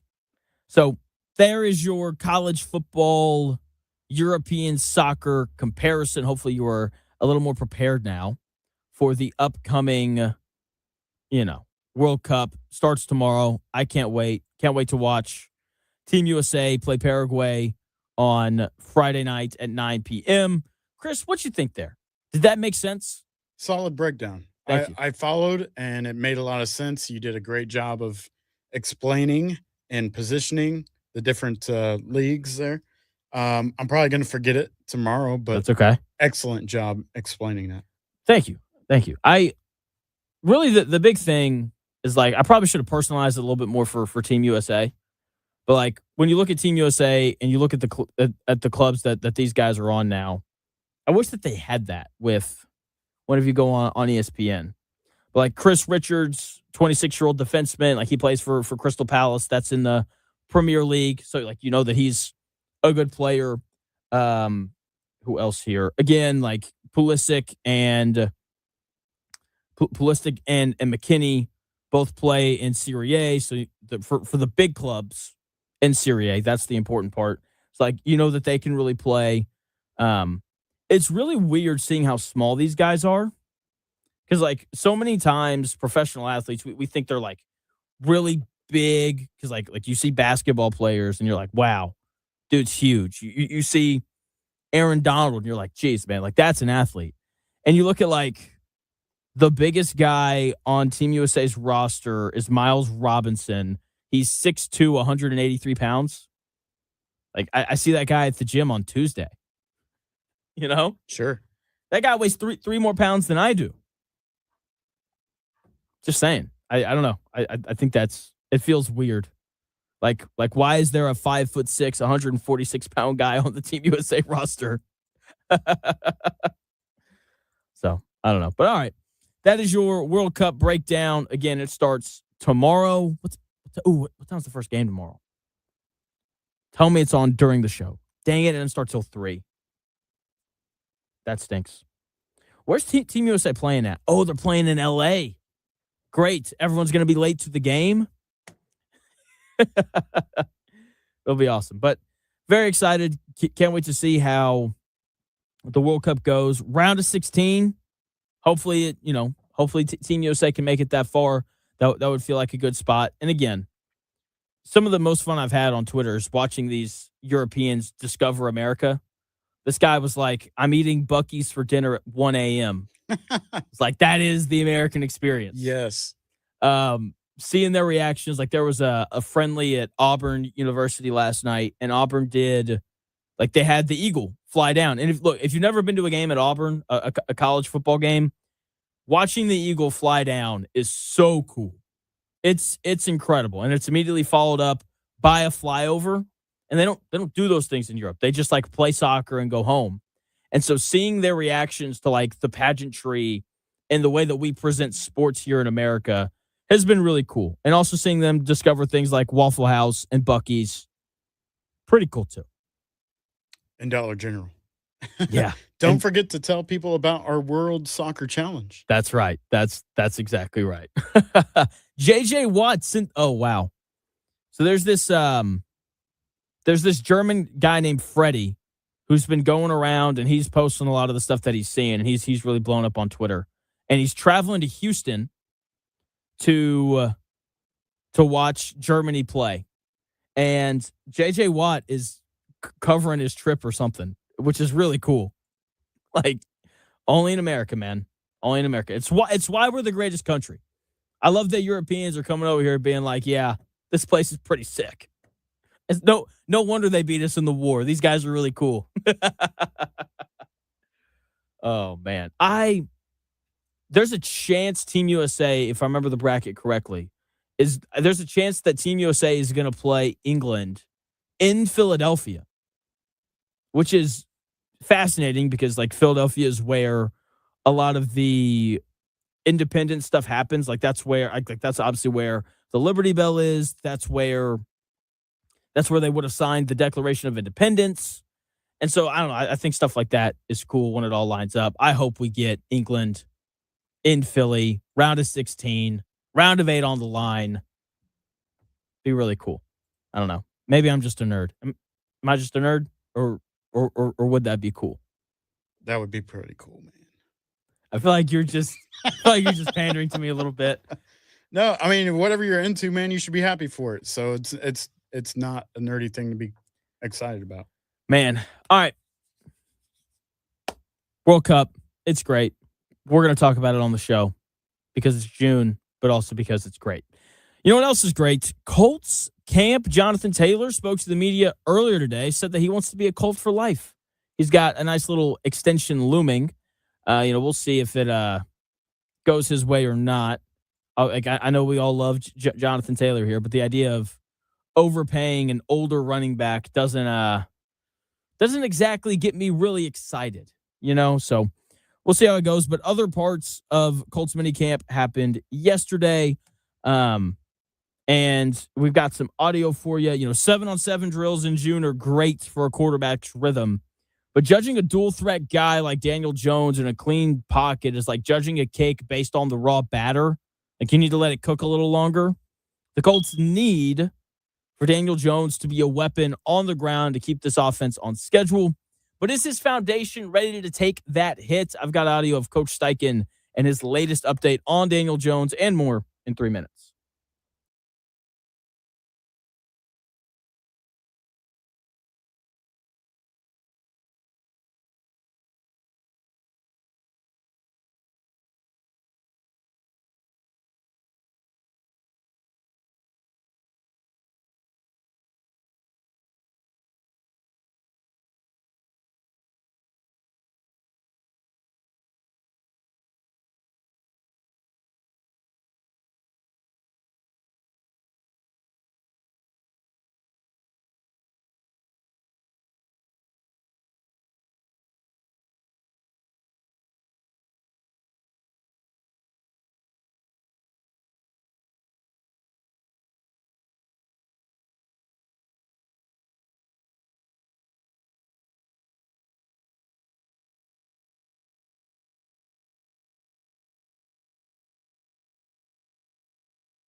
If it's in today's sports world, it's here. The Real Jonathan Smith Show on Indy Sports Ticket 1430 AM, 93.9 HD2, and always on the free Indy Sports Ticket app. I tell you all the time, the best stuff happens off the air. We were just talking about how, I shaved last night, and first time in a while. And whenever I look into the camera on the screen, I'm like, I don't think it was a bad decision. I just, it just startles me a little bit, And we were talking about, Chris was asking me if I'd ever shaved my head. I did when I was a child and in high school and stuff. But I'm scared that if I shave my head now, my hair just won't grow back. And some people say, well, Jonathan, that's ridiculous. I had a teammate in college named Ryan Willigman. I think he coaches softball at Kansas or Oklahoma State now. But he that's what happened to him. He buzzed his hair and it just never grew back. That's crazy. Could you imagine? It usually grows back faster the more that you shave it. I've never heard about somebody cutting it off and never growing back again. He cut it all off and it never came back. That's pretty wild. I know. I felt bad for him. He's a good player, though. Good ball player. Welcome into the Real Jonathan Smith Show here on Indy Sports Ticket. Thanks for tuning in. No matter how you're tuning in, we got Chris Falica joining the show at 2:20 to talk a little World Cup. We'll get his thoughts on the Brendan Sorsby situation as well. He does a great job covering college football and gambling for Fox. So, looking at the Colts, it's minicamp started yesterday. They had their second practice today. We've gotten a couple of quotes. Jonathan Taylor was asked about his contract situation. He said he wanted to retire with Colts. Sounds like he's going to take a discount. Just kidding. That's not going to happen. But Daniel Jones is obviously the main guy that people are paying attention to during minicamp, really up until he's fully cleared and ready to go for week 1. And Daniel Jones is set to participate in minicamp the same way that he participated in OTAs. He'll do individual work and 7-on-7s.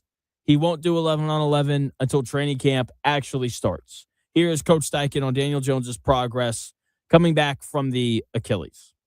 I mean, he's hitting all his landmarks each and every week, every day, putting in the work. But he's feeling good. It's like I said, it's good to get him out there last week in 7-on-7, do it again this week. Then I know he'll work tirelessly this summer, to be ready for training camp. Has anything surprised you about his progress? Like, is he progressing faster than you thought or anything like that? You kind of look at the history of Achilles injuries, and I know some guys heal faster than others, but 6 months out there running around with the guys is pretty impressive. I think some of these injuries, 8-9 months right in there, and he's kind of on track or maybe a little bit ahead of schedule. So very pleased with that. Very pleased with that. Nothing like good old monotone Shane Steichen talking about Daniel Jones. If I didn't know any better, I'd say that Coach Steichen was not excited for Daniel Jones to be back a little ahead of schedule when it comes to his Achilles rehab. And look, nothing's changed from OTAs. Daniel Jones just needs to be healthy. I think that's really all that we care about. He just needs to continue to be on track to play week 1. I don't care about anything else. He's the clear-cut starter for the Colts. I don't care if he throws a pick on every pass that he throws during 7-on-7s during minicamp. It's not about that for him. 7-on-7s in June are like a pilot practicing on a flight simulator. Doesn't matter if you crash into a virtual mountain. Just don't do it when you're flying a real plane. Okay? This is going to get Daniel Jones some light exposure so he can find a rhythm. Let him work with these new receivers and make sure that he's ready to go for week 1. Here is Daniel Jones talking about his progress with the Achilles rehab. I think I'm closer. I think there's still work to be done. I wouldn't say I'm all the way there at this point, So, I feel good about where I am and kind of where the rehab's taken me to this point. So, like I said, still work to do and still gotta make some progress. But I feel like I'm in a good spot. Feels like he's in a good spot, and that is an important thing because there are times where guys will, they'll be rehabbing and they won't trust the rehab. And ultimately, it's about how Daniel Jones feels. Like the Colts aren't going to rush him back, and they shouldn't. Whenever he feels ready to go is really all that matters. And I like hearing that he feels like he's making progress because sometimes athletes rehab and they're progressing, but they don't trust the progression. It's like buying a house after a major earthquake. The foundation might structurally be cleared by inspectors, but you're still a little nervous every time you hear the floorboard creak, right? This doesn't sound like the case with Daniel Jones, thankfully. Now, I still want to see him run because that's a really important part of the Colts and their offense. And, that's when I'll be bought in. Like doing 7-on-7s, it's cool. I'm glad he's able to do that. I'm glad he's getting some reps. But judging a dual threat quarterback's readiness based on a 7-on-7 drill is like judging a baker's cake based on the batter alone. Like, obviously, there's more to be seen, And we aren't going to know if Daniel Jones can win games for the Colts until we see him move. When you look at his career, his 2 best seasons came when he was able to run the ball. He's got to be a threat on the ground. Now, his yards per carry were way down last year, but that's just because of how often the Colts used the quarterback sneak with him last year. That was an important part of the Colts offense last year. Every 3rd and 1 felt like it was going to be picked up because of that quarterback sneak from Daniel Jones and this Colts offensive line. It was the equivalent of a Steph Curry free throw. Like, you're probably scoring a point 95% of the time when Steph Curry's at the line, and the Colts were going to pick up a first down with that quarterback sneak 95% of the time. Is Daniel Jones going to be able to do that this year? And can he escape pressure when it comes? He was so good at that last year. His ability to run away from an edge rusher, throw the ball out of bounds, and live to fight another down. Or the ability to get outside the pocket and scramble and pick up 4 yards just to keep the Colts on schedule. That and the checkdowns were why he was able to keep the Colts on schedule so often. It's the common denominator with the Colts when their offense was rolling, their ability to stay on schedule. They'd hand the ball off to Jonathan Taylor on, 1st and 10, and he'd pick up 5 yards. And then on 2nd and 5, no one would be open, and Daniel Jones would find, Josh Downs on like a little 4-yard drag route. And all of a sudden, it's 3rd and 1, and the Colts can QB sneak. They can hand it off to Jonathan Taylor. They can play action and go over the top. That was all available to them because they were able to stay on schedule, right? And part of why they were able to do that is because of Daniel Jones's legs. Obviously, he's got to be able to throw the ball. That's obviously going to be part of any NFL offense, but he's been throwing for a while now. Like, whenever you're throwing a football, like, your foot's turned, like, you're not pushing off your heel, you're not really using your calf muscle at all. Whenever you're throwing a football, maybe a little bit, but most of the weight is on the inside of your foot. It's not on your toe. You're not making any weird cuts. So I'm not worried about his ability to throw the football, but I am a little worried about who he's going to throw the football to. And sadly, in the 6.5 minutes that he did with the media yesterday, no one asked him about the new receivers that are getting reps since Michael Pittman Jr. is gone. Alec Pierce isn't practicing right now because of his ankle surgery. So he's getting reps with Nick Westbrook-Ikene. He's getting more reps with Ashton Doolin. He's getting reps with Deion Burks and so on. And again, it's 7-on-7. We're not learning a ton about the team. But again, we can learn about these receivers. Can they create space? Are they and Daniel Jones on the same page? Because, like, there's certain people that sometimes you just work better with because you're just on the same wavelength a little more often. Like, is that happening? It's the biggest position battle, I think, going into camp that we can actually learn something about. Because, again, who cares about the backup quarterbacks? What's so funny?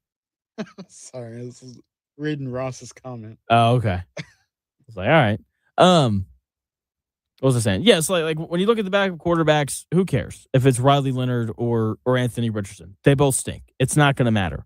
When you look at the edge rushers battling it out, whether it's Arden Key or Jalen Tuimoloau, like, two underwhelming performers since they entered the NFL. Also, we're not in pads, so we don't really know what they're going to look like. So, third receiver spot, that is the only spot that I really care about when it comes to mandatory minicamp.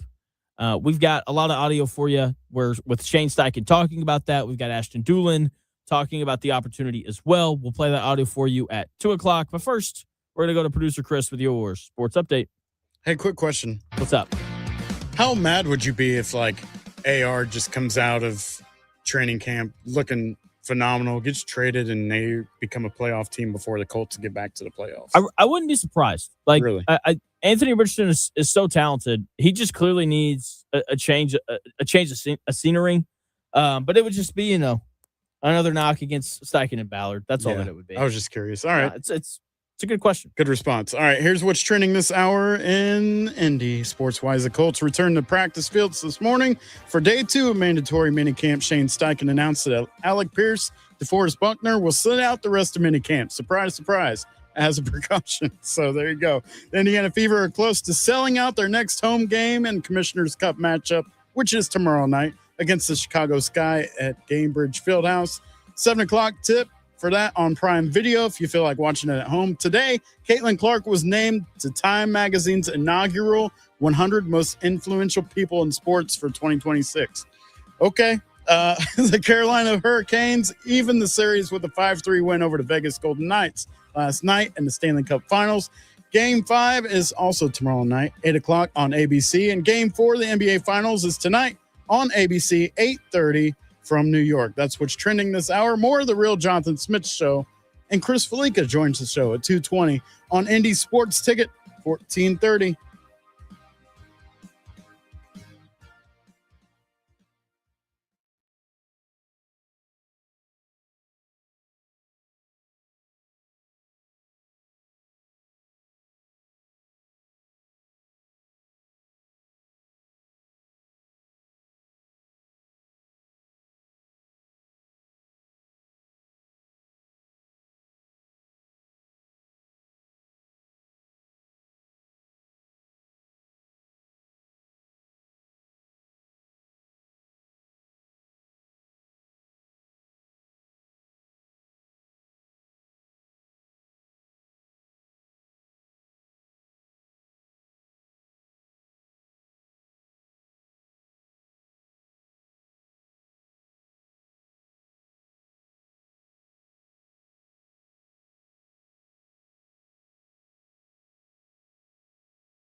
Jonathan Smith Show on Indy Sports Ticket, 1430 AM, 93.9 HD2, and always on the free Indy Sports Ticket app.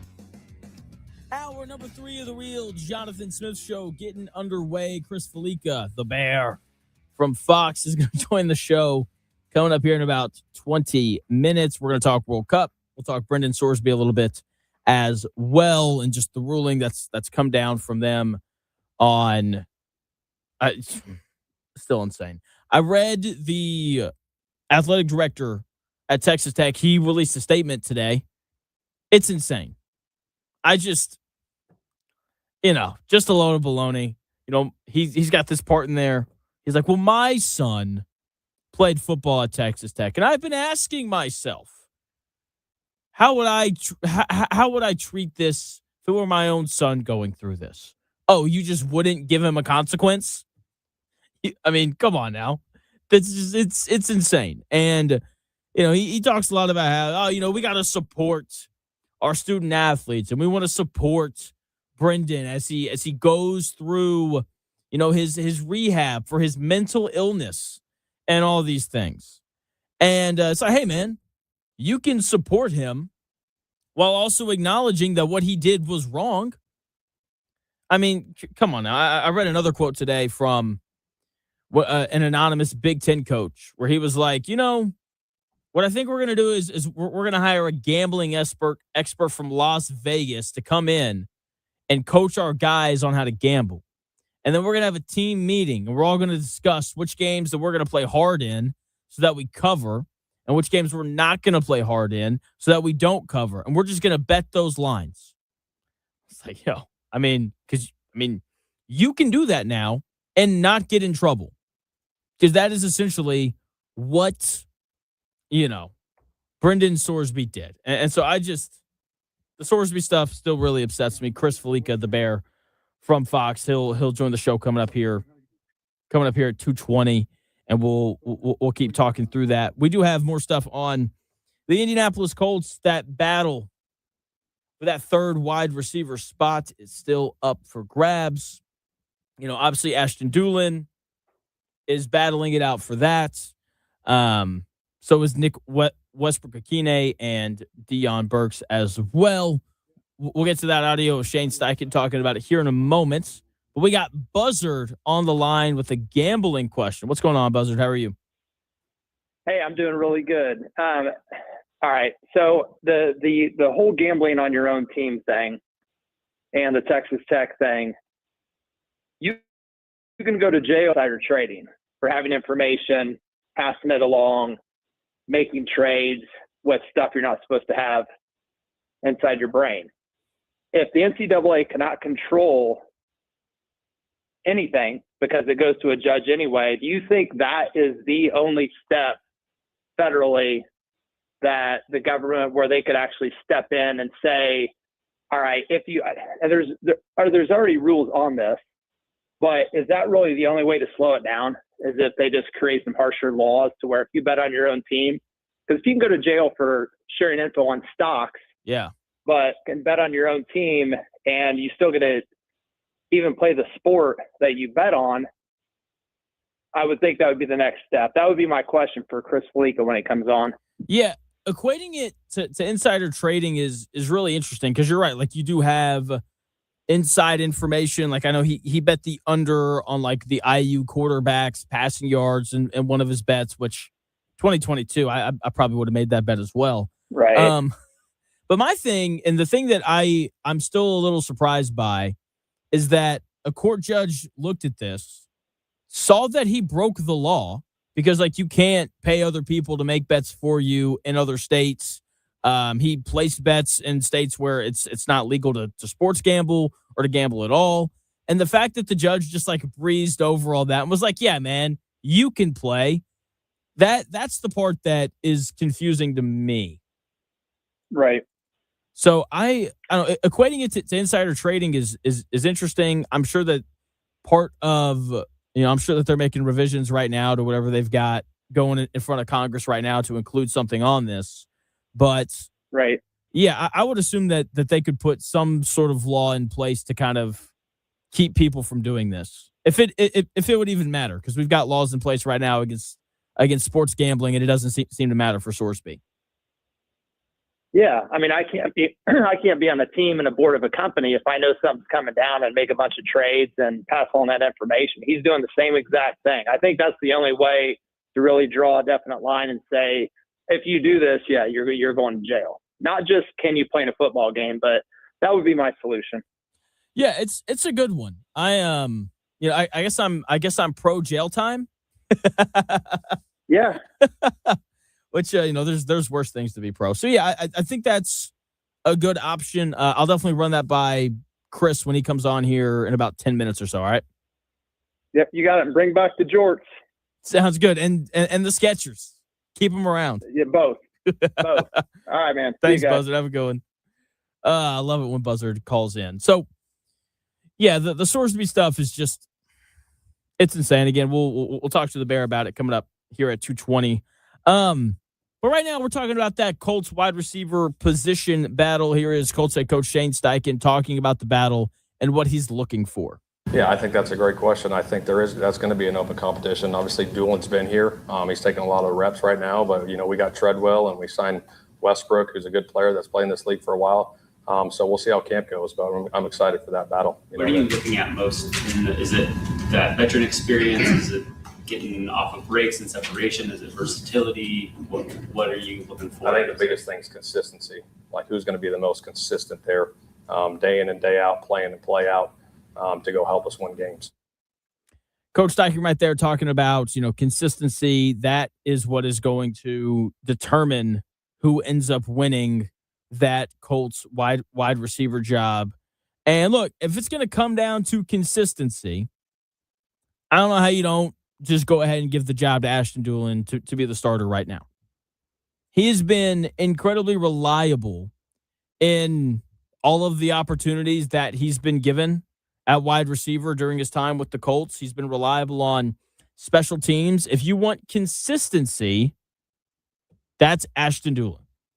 I know he's more of a big play guy, but when he's been given the opportunities, he's answered the bell. Also, I don't think him being an explosive receiver is necessarily a bad thing. Okay, like have Tyler Warren and Josh Downs be your, possession receivers, whatever. But having two guys on the outside, one in Doolin and one in Alec Pierce, who can take the top off of your defense is a great thing. Me personally, I'm a big fan of taking the top off.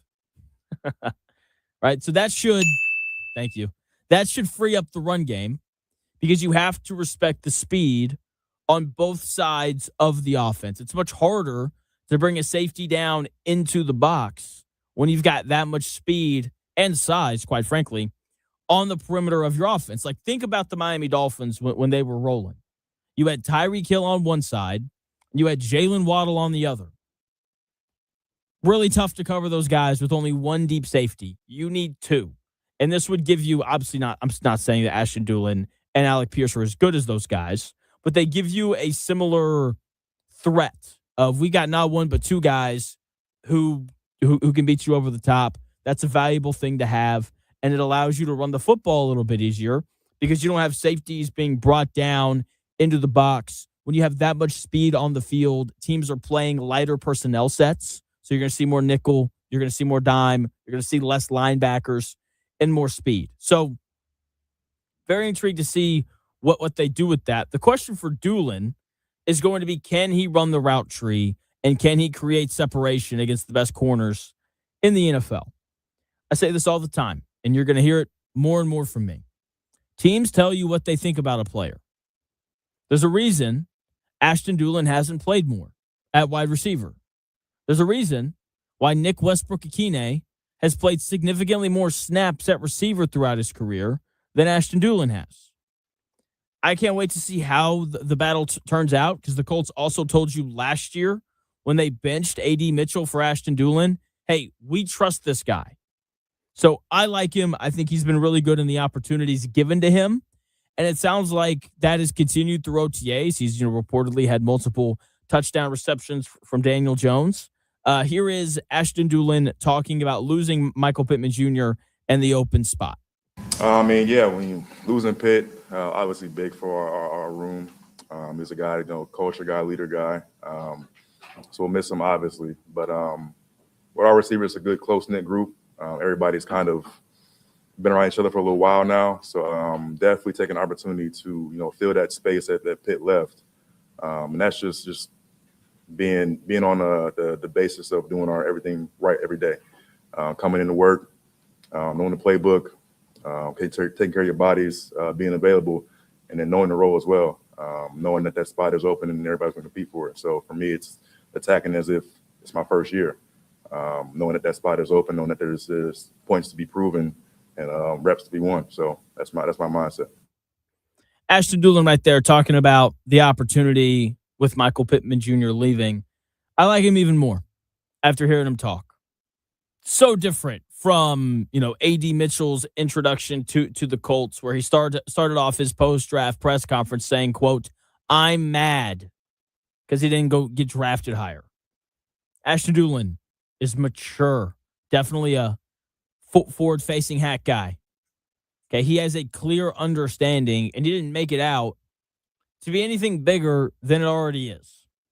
Everyone is here to take reps that are up for grabs, and I'm not any different in that regard.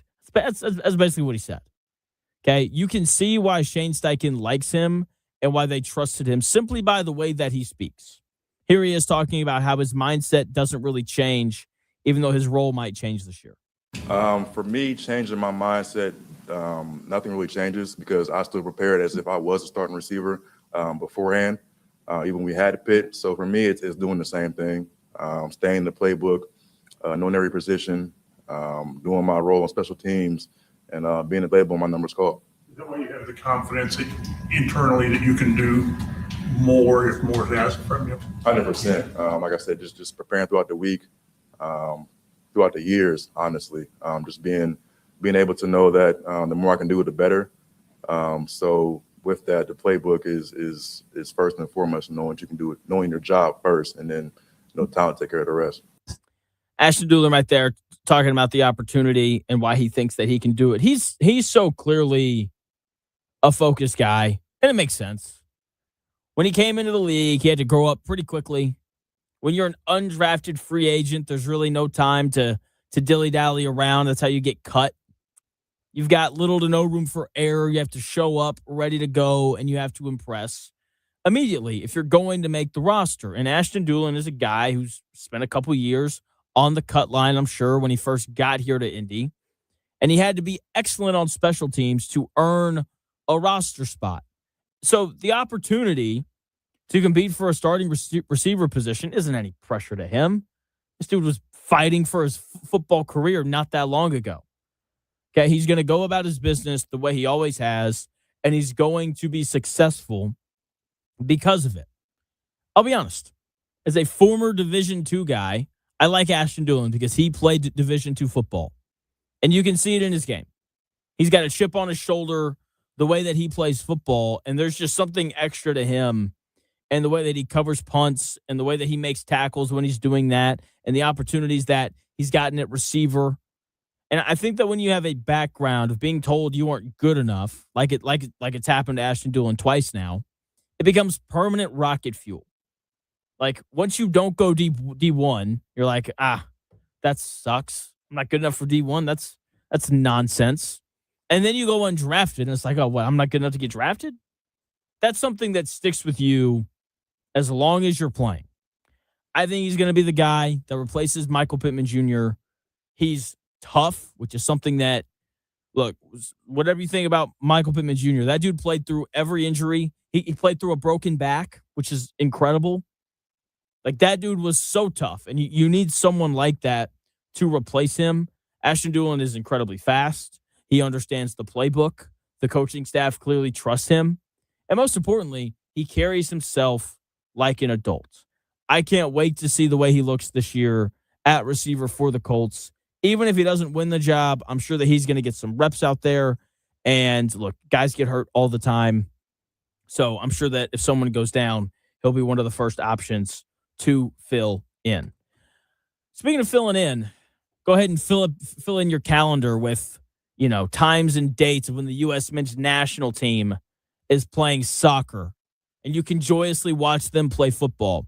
You should also fill in your calendar with the times of all of Texas Tech's games so that you have an opportunity to hate watch, because there's nothing better than a good old-fashioned hate watch. We're going to have the Bear Chris Falica from Fox Sports. He's going to join the show. We're going to talk World Cup and the Brendan Sorsby ruling in 3 minutes.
It may, one day, be a must-listen for sports enthusiasts.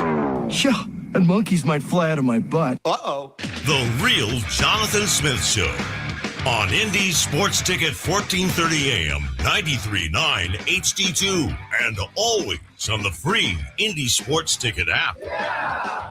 Welcome back to the Real Jonathan Smith Show, where we are joined by the host of the Bear Bets podcast, Chris Falica from Fox Sports. Does a great job covering gambling, college football, and so much more. Chris, thanks for taking some time, man.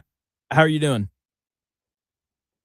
We're we're doing okay. We're just getting ready for tomorrow and 27 straight days of World Cup group stage matches. Should be well. I'll tell you, just trying to finalize and make sure I didn't miss any good wagers there. Okay, I'm excited for the World Cup, and I do want to ask you about that. But first, I have to ask you about your thoughts on the Brendan Sorsby ruling. Oh, it's ridiculous. I mean, it's about as black and white of issue. There's no gray area at all here. We can't agree on anything. It feels like these days, but I think pretty much everybody agrees that this ruling is asinine and certainly jeopardizes the integrity and the future of the game. And people will probably say, "Oh, well, Bear, you like to bet and you promote picks." And so, yeah, but I'm not the quarterback of the team that's going to be in the top 10 in the country and a favorite to win the Big 12. And betting against your team, I mean, I just don't know how a judge in Lubbock, Texas, can overrule the NCAA when it comes to eligibility on a gambling issue. It just, I hope Texas Tech come to their senses. I hope somehow this appeal goes through quickly. I don't see there's any reason why he should be allowed to play. It's a very, very bad thing that this happened, and hopefully saner and more sensible minds will prevail. But it's amazing that he was ruled eligible by this rogue judge in Texas.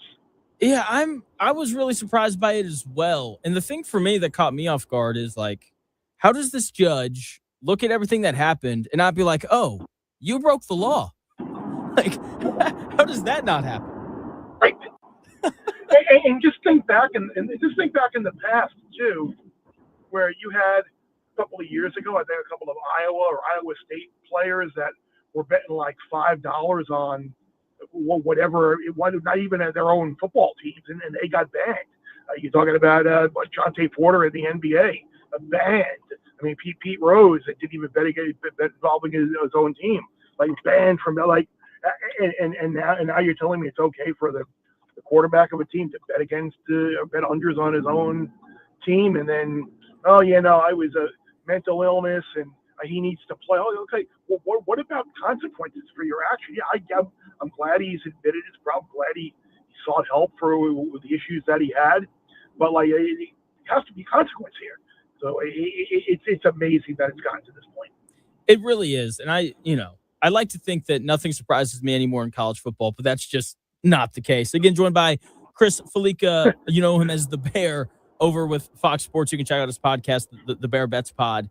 And speaking of college football, Chris, every year or every 4 years, when the World Cup comes around, I do a segment where I kind of compare all of the big European soccer leagues to college football conferences. And I want to run them by you just really quickly. I feel like the SEC has to be the Premier League because they're kind of the biggest brand, the deepest conference. For the ACC, I've got them as Serie A, kind of a conference. Like the ACC in the 90s was really good. Serie A was the Premier League in the 90s. They had all of the best players. And you've got some, political fightings there as well. What else did I do here? I did the Big 12 is Bundesliga. Tech is kind of Bayern Munich without all of the history, but kind of the big juggernaut there. And then who am I forgetting here? And then the Big Ten is La Liga. The Big Ten. Yeah, La Liga. I mean, Real Madrid and Barcelona. I don't think there's a better comparison for what Ohio State and Michigan is. What do you kind of make of those? Yeah, I think you hit the nail on the head. If you even want to take it further down with the Big Ten, you kind of got the big three there with Real, Barca, and even Atletico Madrid there to kind of thought a third there if you want to throw in an Oregon or an Indiana for the teams that have won the last three national titles. Yeah, I can buy that. I like the Serie A, ACC kind of socio-political infighting type deal. It's a pretty good characterization with what you got there with Clemson and then Notre Dame. Are they in? Are they out? And kind of you're gonna have the one team right now. I think in Miami, kind of like Inter Milan has done a couple of years ago, kind kind of running the show. Yeah, I'm with you, Jonathan. Good job there. Thank you. And then Notre Dame has to be PSG because everybody hates those guys. Yeah, I was going to say, basically the French government runs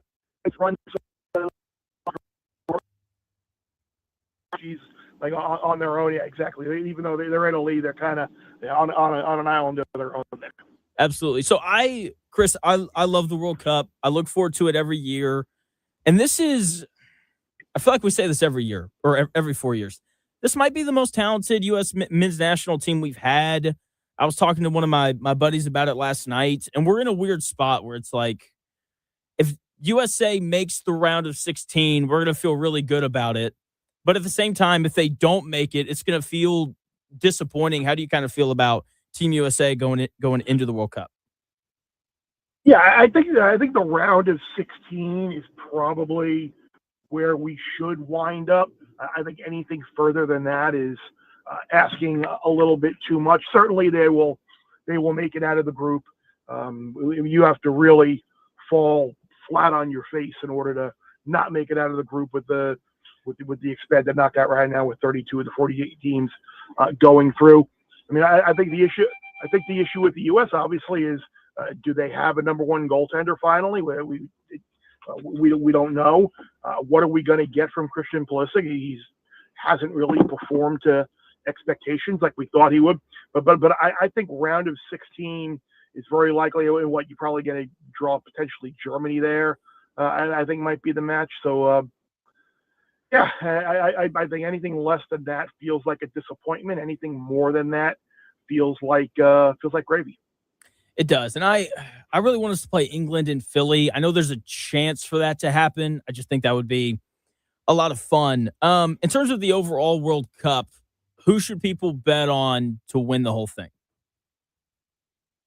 Well, I would be surprised. I mean, the World Cup, people love to bet these Cinderellas, and the world, you're not going to get that in the World Cup. The list of teams that can win is probably 6 or 7 tops.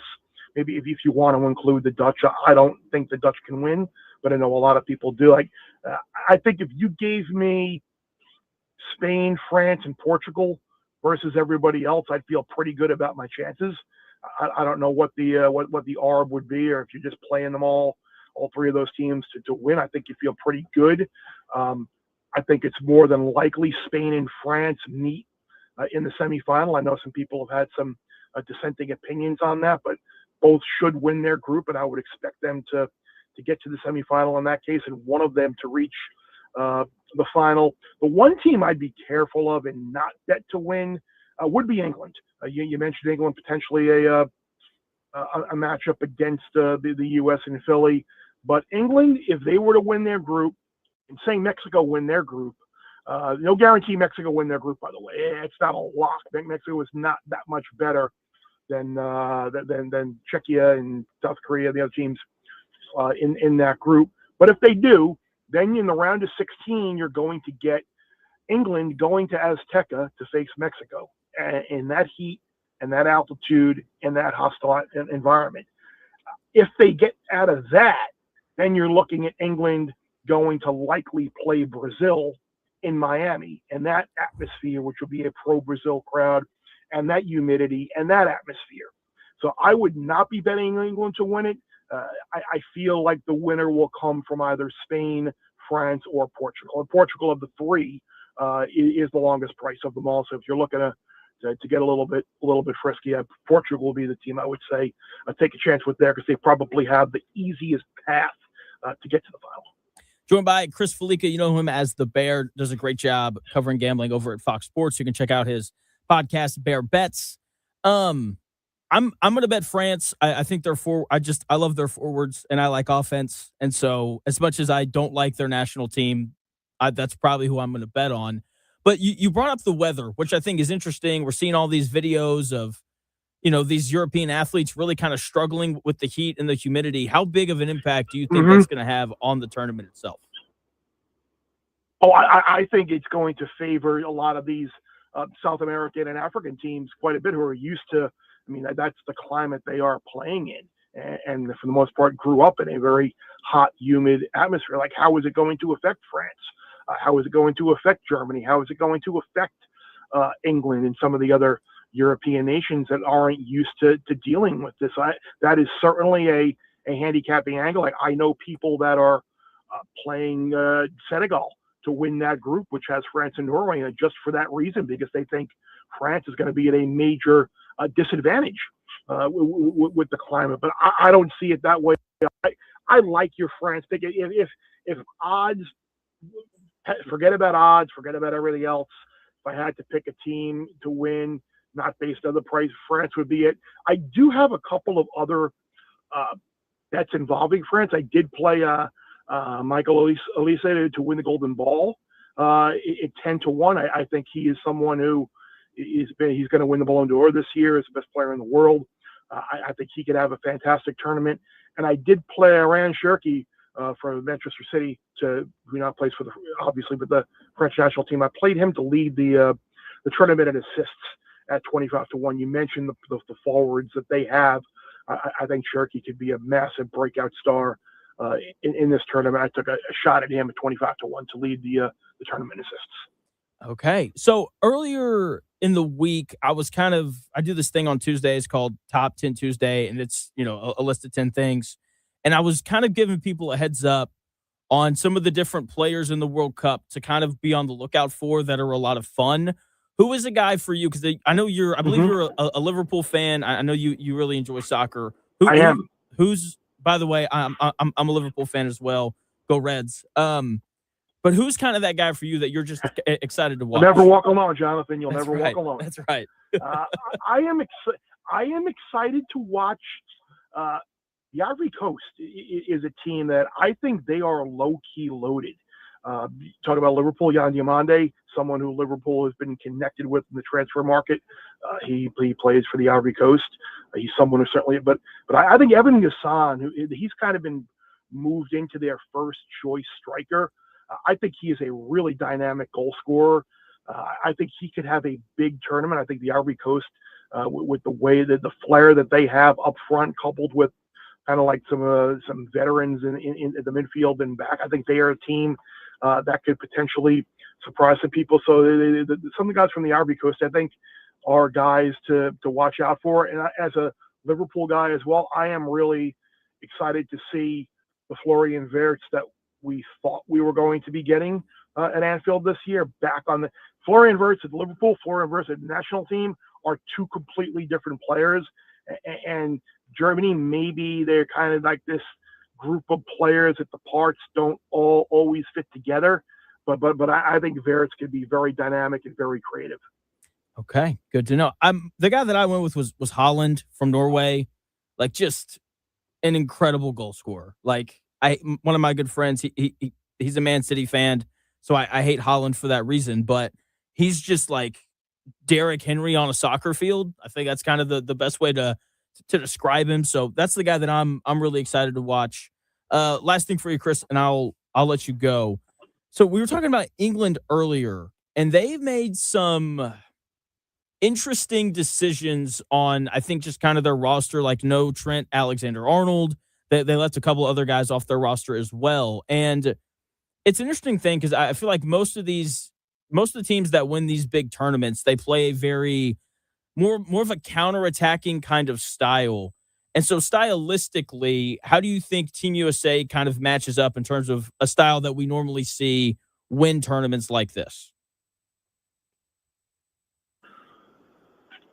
I think it's going to be a little bit more of a rock fight for them. I don't know how many goals Team USA is going to score, but to answer your question about England, Thomas Tuchel was kind of criticized for, like you said, for the roster that he put together, leaving a Cole Palmer off, leaving a TAA off, leaving some other guys off the roster that people thought should have been there. But I actually did not mind Thomas Tuchel's response to that question. And he said that he's like, it's not the best players that always win.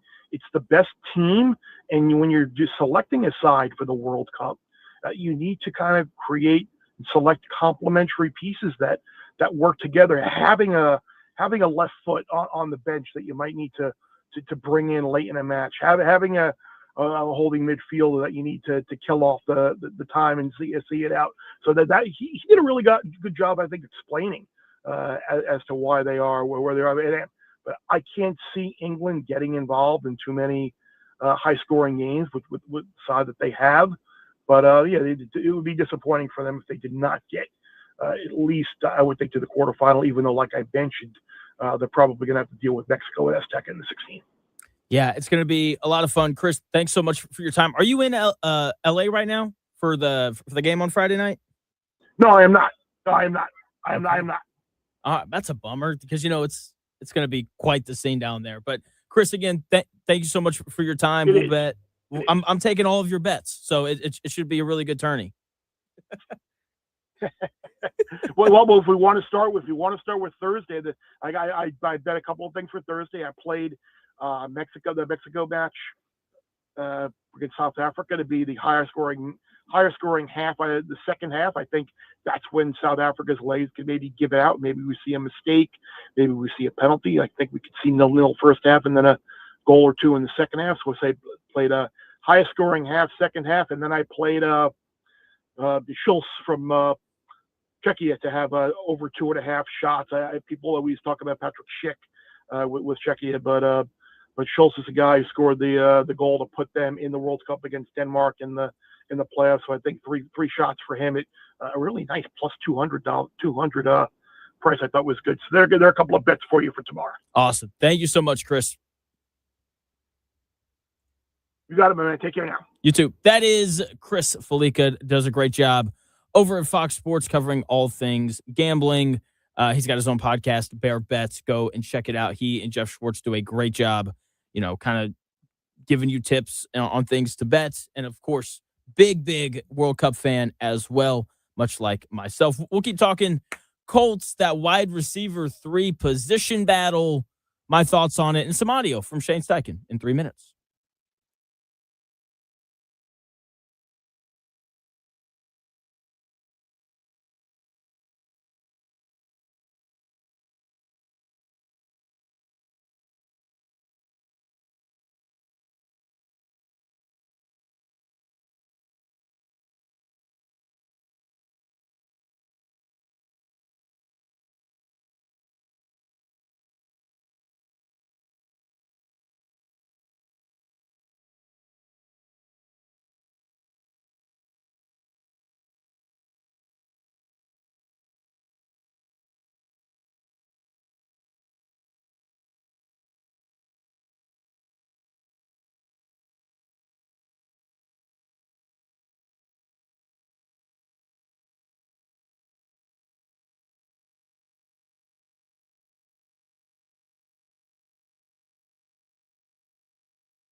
The best takes. Maybe. The Real Jonathan Smith Show on Indy Sports Ticket 1430 AM, 93.9 HD2, and always on the free Indy Sports Ticket app. Take France, Spain, or Portugal to win the World Cup. Also bets Michael Olise to lead the World Cup in goal score and Ousmane Dembele to lead the World Cup in assists. That is the betting advice you got from the Bear Chris Falica in that last segment. Big thanks to him for finding a little bit of time to join the show. Welcome into the Real Jonathan Smith Show here on Indy Sports Ticket. Thanks for tuning in. No matter how you're tuning in, YouTube, Indy Sports Ticket. If you want to head over there and subscribe, you can also watch the show on X__Jonathan Smith to follow me there and watch the show there. You can also listen on the Indy Sports Ticket app. And I lied. We're going to talk about Game 4 of the NBA Finals because I like closing the show out on whatever the big event of the night is. And obviously that is Game 4 of the NBA Finals. And I'm jazzed up. I'm ready to go. And it's going to be a great game. I like the Knicks to win the night because of a couple of reasons. One, I just don't think that the road team is winning 4 straight games in the NBA Finals. I also think that the best players for the New York Knicks are going to be much better tonight than they were in Game 3. Mikal Bridges is going to score more than 2 points. I think he's going to take more than 5 shots. Karl Anthony Towns is going to score more than 11 points. He's probably going to take more than 10 shots. Landry Shamet is going to shoot better than 1 of 7 from 3. The Knicks have been the more consistent team in these playoffs, and that's the team that I'm picking. The role players for San Antonio have been up and down. You know, watching the Spurs supporting cast in these playoffs has been like riding a broken roller coaster. Castle's great one game, then he can't buy a bucket. Dylan Harper was great in games 1 and 2, but game 3, he was 5 of 18 from the floor. Keldon Johnson's been bad all playoffs. Luke Cornett is borderline unplayable. Devin Vassell has been streaky at best. De'Aaron Fox has struggled more than he's thrived. Wemby's even been up and down in these playoffs. San Antonio is just too inconsistent for me to believe that they're going to win back-to-back road games against a Knicks team that has been so consistent through the entire playoffs. Mikal Bridges, even with the bad game, in Game 3, he's mostly been incredible in these playoffs. OG Anunoby continued the best offensive stretch of his career in Game 3. Landry Shamet has been more reliable for the Knicks than any Spur role player has been. At some point, you have to trust what you've seen over the course of the playoffs and the first half of the series. The Spurs' late-game offense is nowhere near as good as the Knicks. Like, if Stephon Castle doesn't hit that bailout contested 3 to put him up 7 with 1:53 seconds left in Game 3, then the Spurs probably lose Game 3. If that's the kind of shot the Spurs are banking on to win these games, like they're playing Russian roulette with a fully loaded clip, they got no chance. If that's the shot the Spurs are banking on to win these games, then I don't know how you don't pick the Knicks. Okay, every finals game has come down to the end. Unless there's a crazy shooting variance night from someone, that's going to continue. I trust Jalen Brunson more than anyone else on the floor late in games. This is where Wemby has to grow his game in the offseason. In the last 5 seconds on the shot clock, in the final 2 minutes of a big game, he has to become a guy you can consistently trust to get you a bucket in those spots, whether that's for himself or for somebody else. That's something that all of the great players do. Nikola Jokic, Joel Embiid, SGA, Giannis, and so on, all of those guys are masters of the bailout offense, of the, oh crap, we've been screwing around for the first 17 seconds of the shot clock. Where's our best player? He'll go score for us. That's the guy that Wemby has to become. And currently, he's an apprentice in that category. He's holding the toolbox while the master's working. And I think that's going to cost the Spurs a championship. As far as adjustments go, I think all the cards are on the table. We've reached the parts of the series where there's really no secrets left. Both coaching staffs have shown their hands, and now it's just a game of high-stakes poker. Like, the Knicks are going to continue to leave the Spurs shooters open in favor of covering Wemby when he rolls to the rim. As long as it's not Julian Champagnie, I think that the Knicks don't care. Okay, the Knicks are going to continue to try to get Jalen Brunson matched up with De'Aaron Fox, Devin Vassell, or Julian Champagnie on offense. Late in games, the Spurs will take Champagnie off the floor for that reason. Ultimately, the Knicks just don't want Stephon Castle guarding Jalen Brunson because he's done by far the best job defending Brunson in the series. The Knicks are going to leave Karl Anthony Towns and Mitchell Robinson on Wemby defensively. They've done the best job defending him of everyone on their roster, even when they had to go small in Game 3. OG Anunoby defended Wemby in that stretch. He did okay, I guess. Okay at best. Karl Anthony Towns has been much better at defending Wemby than anyone else has been on the Knicks so far, so they're not going to touch that matchup. Okay, the Spurs are going to continue to have Wemby defend Josh Hart and Landry Shamet so he can hang out by the rim. They made that switch in Game 2. They kept that adjustment in Game 3. The cards seem to be on the table in terms of adjustments. Now, it's about who can just execute those adjustments better. Give me the older, more experienced team to do that. I'll take the Knicks tonight. I'll keep my pick of the Knicks in 6 games. I think they win tonight, Game 4. They lose Game 5, and then they close it out at home. They're hoisting the Larry O'Brien trophy in front of Knicks fans. And I'm struggling in these finals in some ways. I'm struggling in terms of I really like the way that the Knicks play basketball. I think Mike Brown has done an excellent job.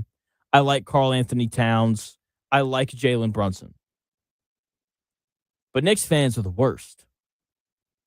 And I don't want them to feel any joy in the world of sports, of course. I'm not that bitter.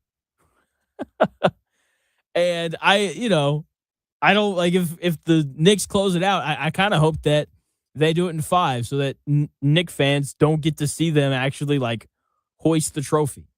I will say, the Knicks win the finals. That will be the craziest parade maybe ever. I don't know if we'll get a parade crazier than that one. Rob Gronkowski denting the Lombardi trophy's got to be up there. Drunk Tom Brady's got to be up there. But I mean, in terms of the fans going crazy, I mean, New York City will burn. They're going to need to call Batman to keep these people in line. I think it could be bound to happen anyway. I mean, you see tonight that the president's not going to be in attendance tonight, but they're leaving all the barricading up at MSG. Yeah? Because of the fans from the other night and everything. I think for the safety of the city that it's probably best that the Knicks win in 6, right? So that they can win it back in New York. Yeah. Less chaos in the streets. It's almost like a safety hazard if they lose in the finals, kind of. Yeah, that's crazy. Scary. Insane stuff. But yeah, I'm intrigued to kind of see how it goes from there. I'm excited to see Wemby tonight. Because he's just, he's incredibly He's incredibly competitive.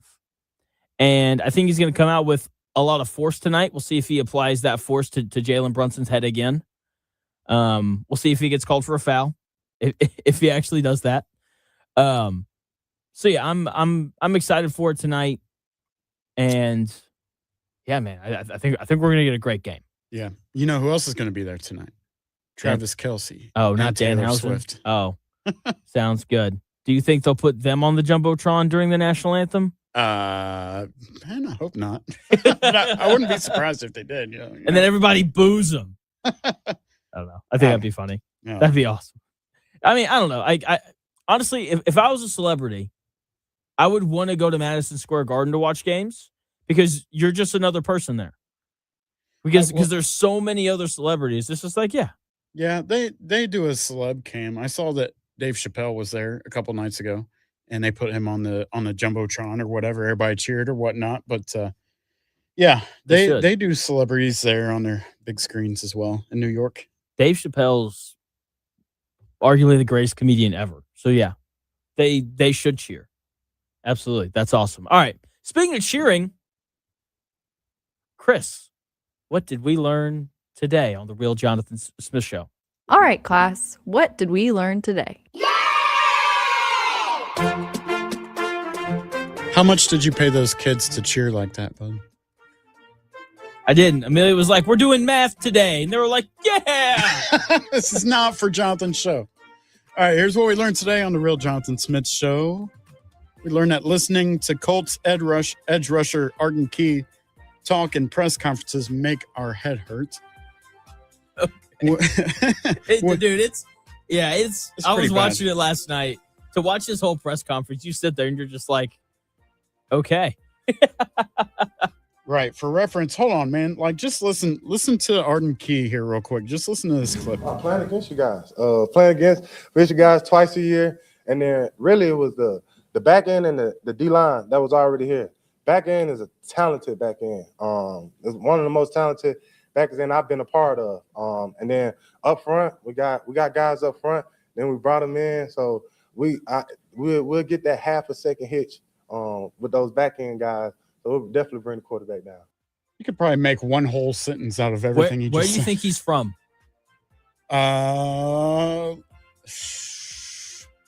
Atlanta? Yeah.